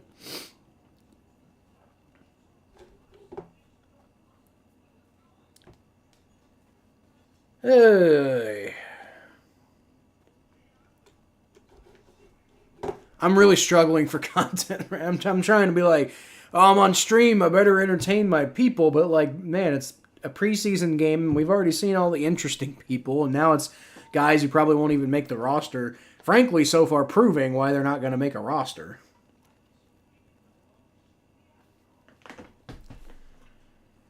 There we go. Let's say old highlights of Corey Dillon. That's interesting. Running right past the Steelers and sneaking in for a touchdown. Gotta love Corey Dillon from back in the day, man. Like, I mean, he was a pain in the ass, but like from a media standpoint, he was constantly trashing on the Bengals, but damn could he run. Like, he was a damn good player, and it made the just sadness of being a Bengals fan back then maybe not less sad, but maybe a little more exciting. All right, it's gonna be a handoff for about 4 yards. Can we just like end the game? Like, honestly, like I'm about done, dude. Like, I've made a commitment to never end a stream early unless there's like an emergency or something like that. But man, like I'm running on fumes right now. I'm not gonna lie. And just to be clear, I'm not going to like fuck off or anything. I'm just, this one's a tough one. All right, it's gonna be a fake handoff. Wolford looks around, throws to the guy who he fake handoffed to, and that's probably gonna be enough for a first down. Jamal Williams was on the field when Kamara got suspended, and he sucked. He got hurt, came back, and sucked again. Okay, well, that's fair. But like him being the backup running back and being hurt for a good portion of the year, I'm not surprised he only had 1 touchdown. That's not terribly. Now, I'm not saying he didn't suck. I'm just saying that's not terribly surprising if he was the backup and got hurt and only had 1 touchdown on the year. All right, so it's going to be a handoff, and Bengals swallow that one up pretty good. There you go.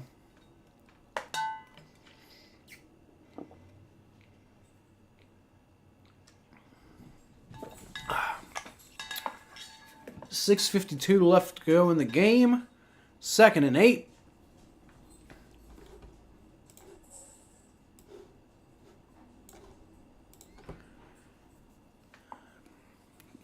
They're cutting the shots of Joe Burrow because that's more interesting than the game itself right now.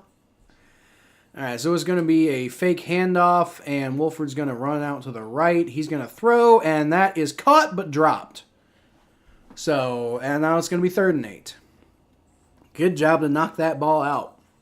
Good job to knock that ball out. I'll tell you that right now. Doesn't help that when he picked up 1 yard after carry, he did what? It feels like his nickname is Mr. Stuff. He had 1 yard per carry? That can't possibly be right. There's no way.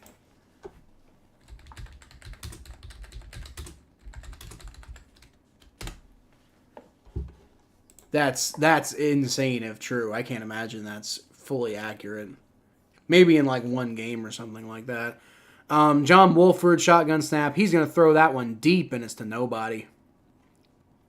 No flags. No flags. Bengals defense holds. Okay. Let's see. Yards after catch. Over dramatizing it. Okay. I'm curious now, though. What was his yards after catch? Looks like that's not a stat that they cover. That's stupid. I know that's something that PFF would have, but I just don't feel like digging up the PFF data. Yards. Yeah, yak. Yeah, yards. Oh, yards per carry. Oh. Hold on.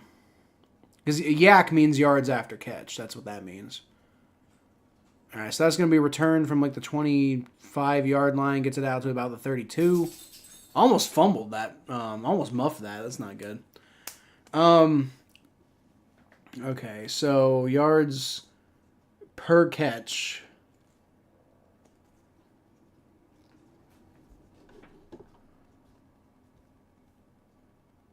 Rushing yards per attempt, yards per game. Yards per reception. Here we go. He had 3.4 yards per reception and 2.9 yards per attempt. So 2.9 yards per carry. Yeah, that's still not great. That's not 1, but yeah, that's pretty bad. 2.9. That's pretty awful. That's pitiful.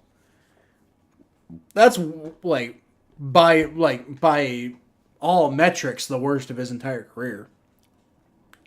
Like in general, it's like throughout his career, he's hovered around around the 4 mark. Like, his worst year was his rookie year when he finished with 3.6, and every other year it's been just about 4 yards per carry, which is what you should shoot for if you're a running back. But 2.9, oh my god.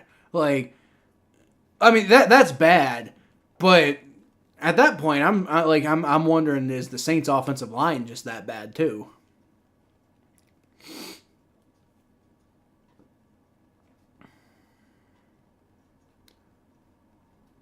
We doing these political attack ads here?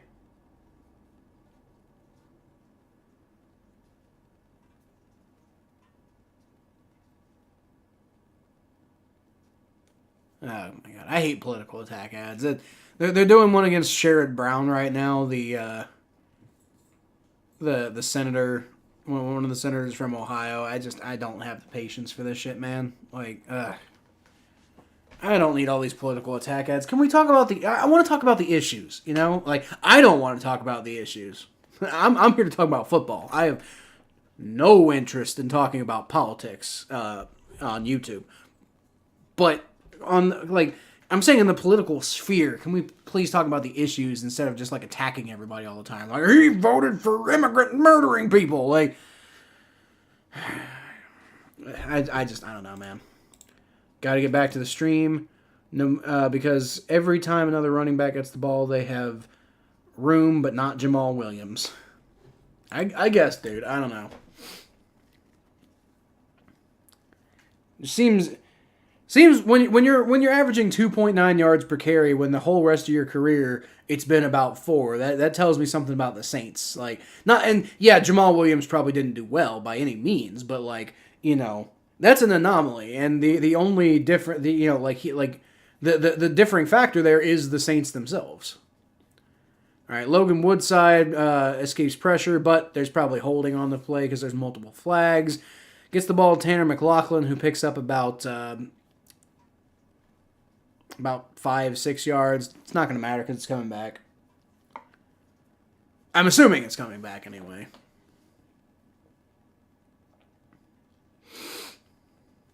Yep, holding. Yeah. Pushing back 10 yards, and the way the offense has been going, that might be where the drive stalls out. They just can't seem to overcome adversity at all. But again, this is why they're probably not going to make, most of those guys probably aren't going to make the roster. Logan Woodside certainly isn't making the roster. I'd be shocked if Logan Woodside made the roster. I think Jackson Carman is still in there, so he'll probably make the roster. I don't know. I was advocating for him to be gone, but he probably won't be. That was a good pass by Logan Woodside there to Butler. Number 82. Is that Darius Butler? Hakeem Butler. Who am I thinking of? I don't know. Hakeem Butler, anyway. Hakeem Butler who caught that pass and keep some hope alive on the drive, I suppose.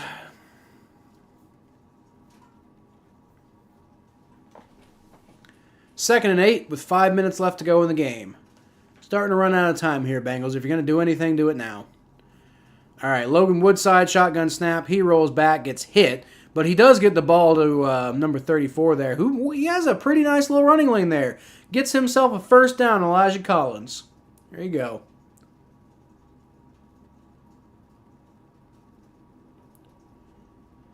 Good play by there by Elijah Collins, and good heads-up play by Logan Woodside to dump the ball off to him. But even better job by Elijah Collins to pick up those yards.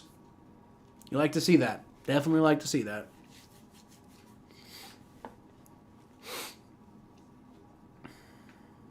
Elijah Collins is one of those guys who I thought could have been drafted, but, obviously didn't.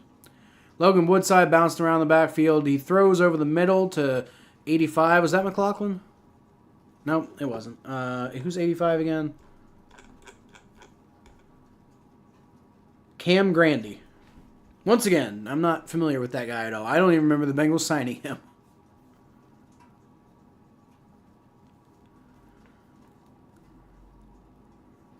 Ugh.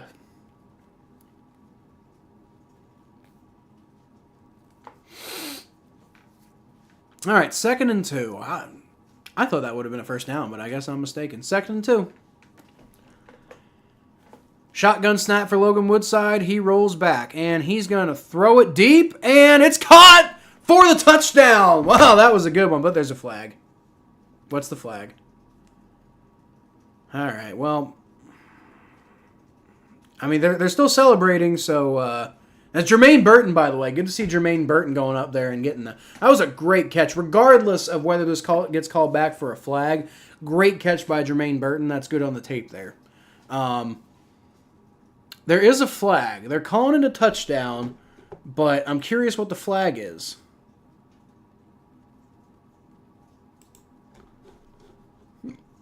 Well, Bengals took the lead. I didn't think they had it in them. Good on you. Good on you, Bengals.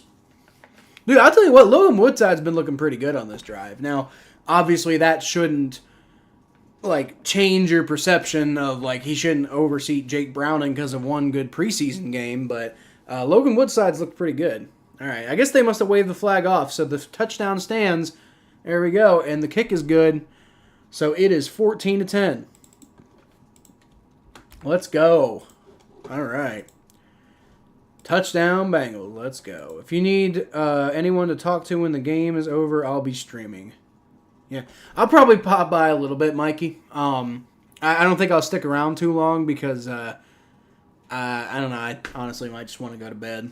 I've got a lot of... Again, the reason my content's been slow is because I have a lot of things I got to get done right now.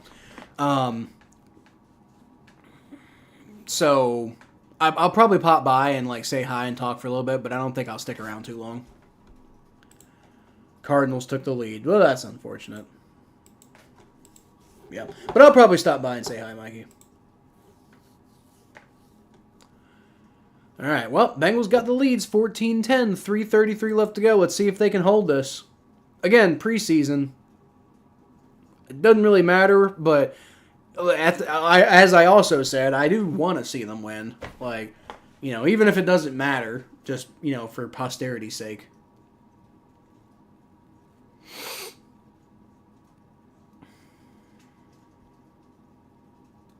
That was a damn good pass by Logan Woodside, though, I'll tell you that.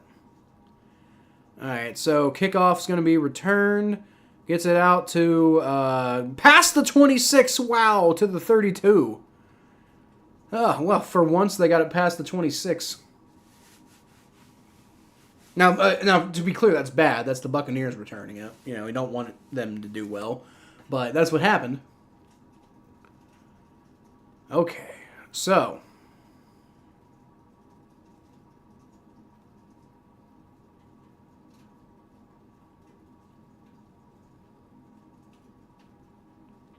here's old Cam Grandy. Motherfucker's got a mustache, apparently.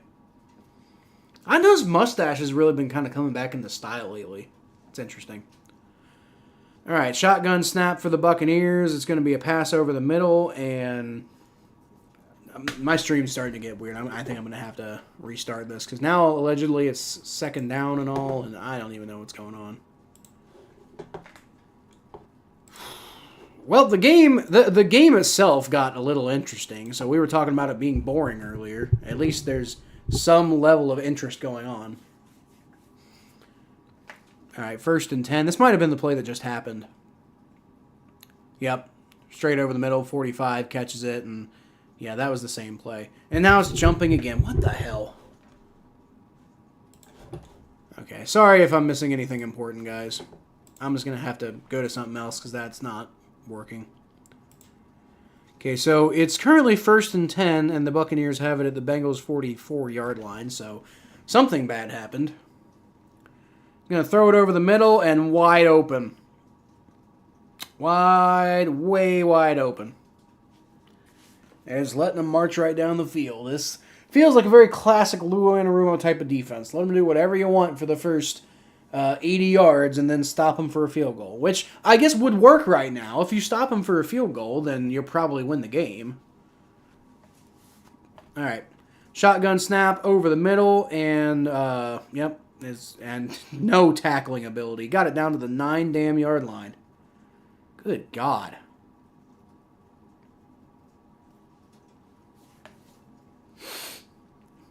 Buccaneers taking a timeout there. Yeah, Bengals fans looking a little pissed off. Bengals gonna lose? Well, they might. I mean, the Buccaneers have to get a touchdown. That's the thing. If the Buccaneers get a touchdown, then they'll take the lead. But the Bengals could always then tie it, and they'll probably just... I don't think... They don't have overtime in preseason, do they? So, I mean, we could end up with a tie. You never know. But they might lose. I don't know. Frankly, I don't really care. Like, you know, it'd be interesting if they won, but... Again, I don't know. I saw what I needed to see out of the first stringers. That's all that really matters. It's just preseason.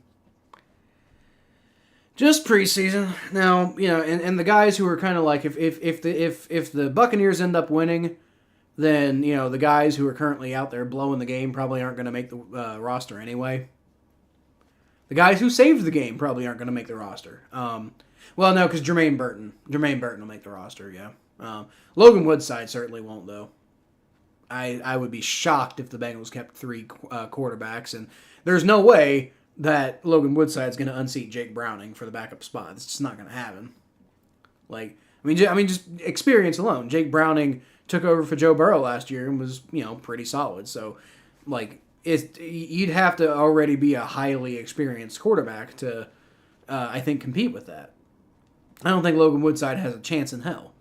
Like, I mean, Jake Browning, I think, could show up and throw nothing but interceptions the entire preseason, and Logan Woodside could just throw touchdown after touchdown after touchdown, and I still don't think they would give the job to him, because they would probably know that this is happening against third stringers, not, you know, like we already saw Jake Browning against, like, legit competition. And frankly, we've seen Logan Woodside against legit competition, and he's not very good. So, I don't think there's any way that Logan Woodside could possibly unseat Jake Browning at all.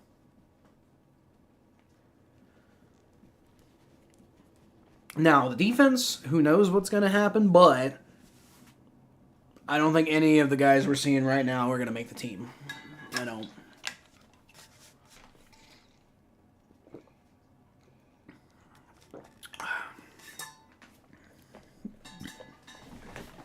All right, well. Oh. What's up with these oversized hats? Like they're like these Bengals, like, baseball hats that are, like, 4 times the size of what a normal hat should be. Oh, it looks weird. Looks like we're trying to do the cheesehead thing, but with baseball caps. Very strange. All right, 1:47 left. Buccaneers have the ball at the Bengals' 15-yard line. The Bengals hold them to a field goal, then they'll probably win the game. If the Buccaneers get a touchdown, then they have a pretty good chance to win the game, but we'll see what happens. That ball is thrown out of bounds. So, nothing there. Good defense by the Bengals on that one. John Wolford just has to get rid of it. Actually, frankly, I would guess the Buccaneers probably wouldn't go for a field goal. They would probably go for it on 4th down because, game's basically over. Like, a field goal doesn't really help them at this point. All right. From under center from the 15 on 2nd and 10, it is going to be a handoff, and the Bengals do a pretty good job of swallowing that one up, give them about 3 or 4, no, not 3 or 4, about 2 or 3 yards. It's probably going to be, I'm thinking 3rd and 8. 3rd and 7, okay. It's going to be 3rd and 7. Now, can you get 2 more stops? Can you get 2 more stops? That's the question. It's 3rd and 7. They could always get another 1st down and keep that clock moving.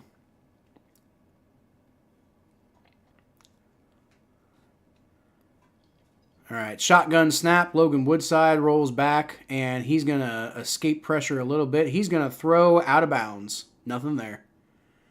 All right, so it's 4th and 7. This is probably the game. This next play is probably the game. If it's a touchdown, then the Buccaneers are most likely going to win with only 1 minute and 9 seconds left. Although the Bengals have time to go get a field goal and tie it. If the Bengals can get off the field here, though, then they'll win. So, I don't know. Like I said, it'd be interesting to see the Bengals win. But I also don't care that much. 4th and 7, 1:09 left. This is probably the game.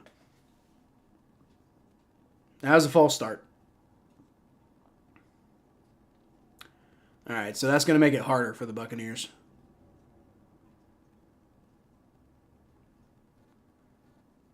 Yep, false start on the Buccaneers, going to back them up. And so that's going to make it, 4th and 12 now? So that's going to make it that much harder to convert this.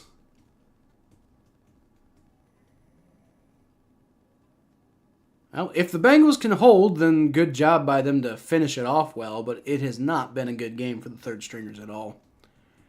Yep, 4th and 12 from the 20...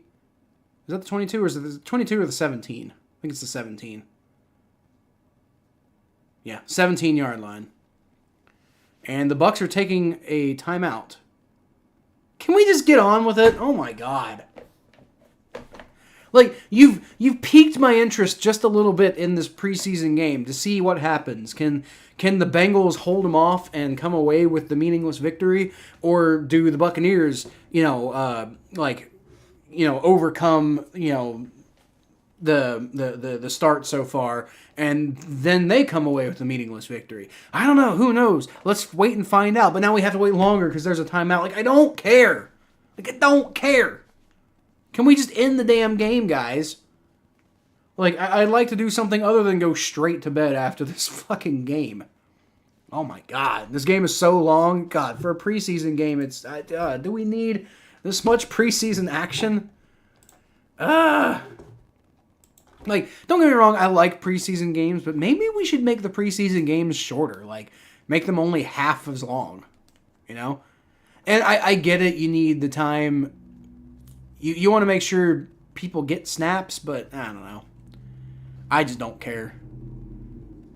All right, so it's going to be up to the end zone, overthrown everybody, and the Bengals are probably... Oh, no, there's a flag now. What's the flag? So it was overthrown into the end zone, but what's the flag? The Bengals are pissed. Pass interference? That wasn't even catchable. I don't. Well, that's an automatic first down, so... wow. Now that sucks. Okay, well, now you got to hold them off for 4 more tries, basically. And they got 2 timeouts, too, so they'll get all their... I don't know about that. Maybe holding. Holding, maybe, but I don't know about a pass interference. Whatever.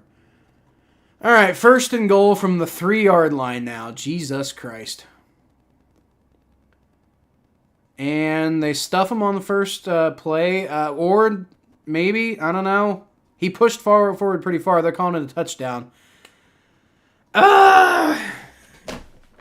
And you know why I'm mad? I'm mad because, like, now we have to, like, stick around and we have to go through a whole nother kickoff. And now we got to see all the Bengals going to go get a field goal. Like, I just want this game to be over.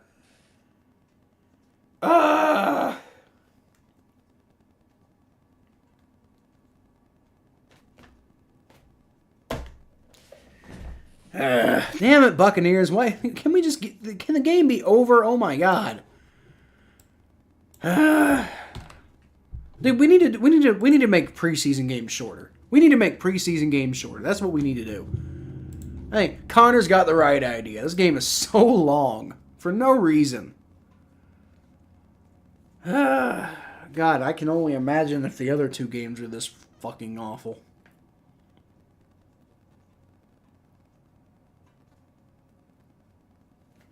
And I think part of what makes it awful is official review. What are we reviewing? Oh, yeah, right, the push. Okay. But I think what makes it particularly awful is the fact that, like, nobody really cares about the outcome. So, like, if this was a real NFL game, this would be really interesting, you know? This would be really interesting into the game, right? Like, you know, relatively low scoring and really interesting here at the end. See what can people get it done? This would be a really good game, frankly, if it was a regular season game. But it's not. It's a preseason game, so I don't care. Okay, I do think he's down, actually, so... I do think he's down. But... maybe I'm wrong. I don't know. Maybe there's really not enough evidence, too. All right. Am I going to be on Hurricane Mike's stream? Oh, yeah. Yeah, I will. I'll be there for a minute. I'm not going to go on camera or anything. But, so, yeah. I'll go say hi to him for a little bit. Yep, touchdown. I figured it would be a touchdown. So yeah, okay, yeah, I'm gonna go say hi, talk to him for a little bit, but I'm probably gonna go to bed pretty quickly. Like, I'm not gonna stay for the rest of that stream. Like, I mean, it'd only be about like an hour probably, but I just don't have the stamina.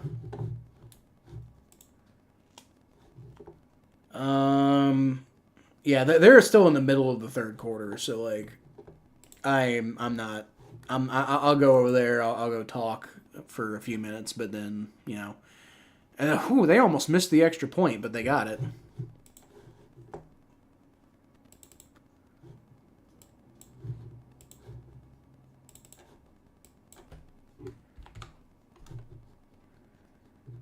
So, I've got to say, Connor, earlier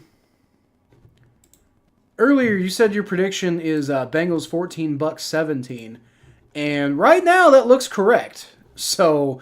I don't know. Maybe the Bengals tied. That'd be interesting if the Bengals tied it. I don't know if I can remember the last time that I watched a preseason game tie. Yeah. I'm probably gonna go just talk for a little bit. Hey, what's going on, Mikey? Oh yeah, preseason game sure just happened. That was a preseason game. Oh, the Saints, wow, Jamal Williams is bad, isn't he? And that's that, you know, and then I'll probably go to bed, you know, like not, I forgot how much stamina it takes to do these damn games. But again, this is why I'm doing preseason games, because I got to get myself used to it for when the regular season gets here, you know? All right, kickoff is away. And that's going to be returned. And looks like he found a hole. Not much of one, but he gets it out to about the 30. Yeah, that's a pretty good return. 38-yard line. Okay. So hey, maybe this new way of doing kickoffs has some potential after all. Because I mean, that was a pretty good one. Now with 50 seconds left, but 3 timeouts. Which, God, 3 timeouts. Oh my God. But hey, I mean, I guess if you're going to have a chance to get anything done, then this is the time to do it. All right. Logan Woodside is in the shotgun formation. Takes the snap, rolls back. Pretty good pass coverage. He's going to throw it deep, and that is caught by Jermaine Burton. Woo! That's field goal range right there. I'd take a timeout. They're like rushing up there, but like it looks like they did take a timeout because the clock's not running. What a pass by Logan Woodside, and what a catch! But dude, Jermaine Burton looks pretty good. Like, you know, I mean, Logan Woodside's looked pretty good, but Jermaine Burton, he's that guy. That guy's gonna be special.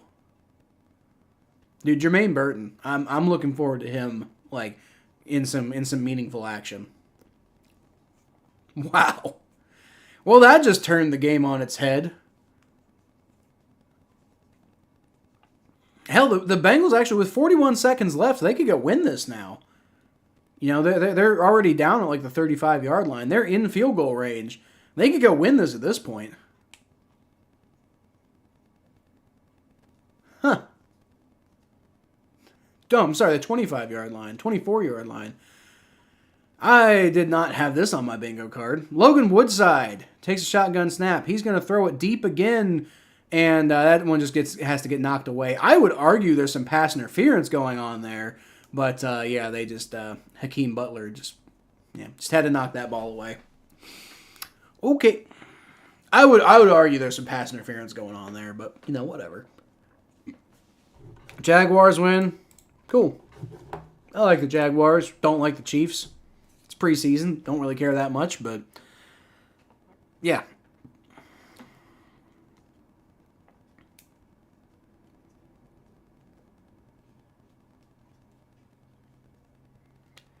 All right, 36 seconds left now. 2nd and 10. It's going to be a shotgun snap for Logan Woodside. He's going to throw, and that is, so close. Great pass by Logan Woodside, and just could not connect. Could not connect. That's tough, dude. Oh, man. That was number 19 he was targeting, and just could not connect. Kendrick Pryor. Hey, what up, Joe? What up, Joe? Back from Europe. Yep, I've been back from Europe since. Well, I mean, I went to the UK in May. I just haven't been putting content out just because I've been crazy busy. Logan Woodside shotgun snap. He throws it too high. That was just a bad pass. All right, 4th and 10. 28 seconds left. I'd bring out Money Mac. Yeah. I'd just bring out Money Mac. Let's go for a tie here.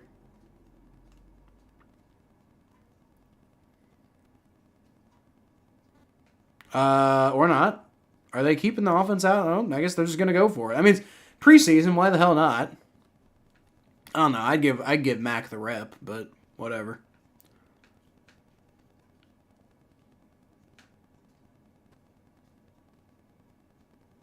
Fourth and 10. This seems weird. All right, shotgun snap. Rolls out to his left. He's going to try to run for it, but he gets tackled. Yep. Gets tackled, and I don't even think he got back to the line of scrimmage, or he might have. Either way, it's going to be a turnover on downs. And so, yeah, it looks like Connor was right. The game is going to most likely end 17-14 at this point. Yeah, I don't even think he got back to the line of scrimmage.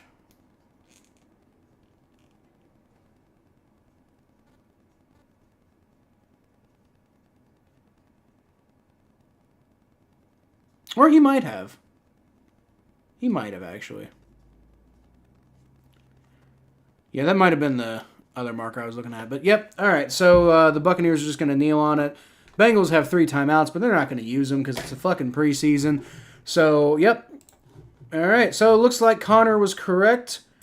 The game ends 17-14. And the Bengals lose their first preseason game. But frankly, it's a little disappointing because, they had a chance to win it there. Yes, it was. Yes, it was, Connor. A little disappointing because the Bengals had a chance to win it there, and it would have been cool to see them do it. But again, it's the preseason, so whatever. I'll take the dub, though, because the Bengals starters played well. You saw some other guys who you really like. You saw Jermaine Burton playing great out there. Dax Hill had a very good game. A lot of these guys who you really like, the key guys you really want to watch and make sure they have good games, they played well. They performed well. So they lost, but they lost. They lost a meaningless game, and the preseason I think is where moral victories come into play. They're like there are a lot of good things you could take away from this preseason game, and the fact that they lost is it is what it is. But anyway, Joe, yeah, I'm about to head out, but back from not Europe but the UK, and but I can't. I was there in May, and I've been back for a minute. That's where I got this hat actually. I haven't been doing a lot of content because I've been busy as hell, but yep, I'm back now. It was a great thing. But now we're back now. Football is back, and we're back into the swing of things. I think we're going to be doing more stuff like this going forward. Hopefully I actually make it to every game this year, but, made it to the first preseason game. That's the first step, right? So, anyway, I think that's going to be pretty much it for this one. Bengals lose their first preseason game.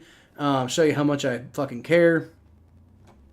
I mean, I do. I don't know, you want to see the Bengals with the better score at the end of the game, but again, it really doesn't make any difference. So anyway, I'm gonna head out. I'm gonna go stop by, say hi on Mikey's stream, talk for a little bit, and then I'm probably just going to bed after that because I'm wiped. I'm wiped. I'm not used to being on here for 3 hours, right? So, all right.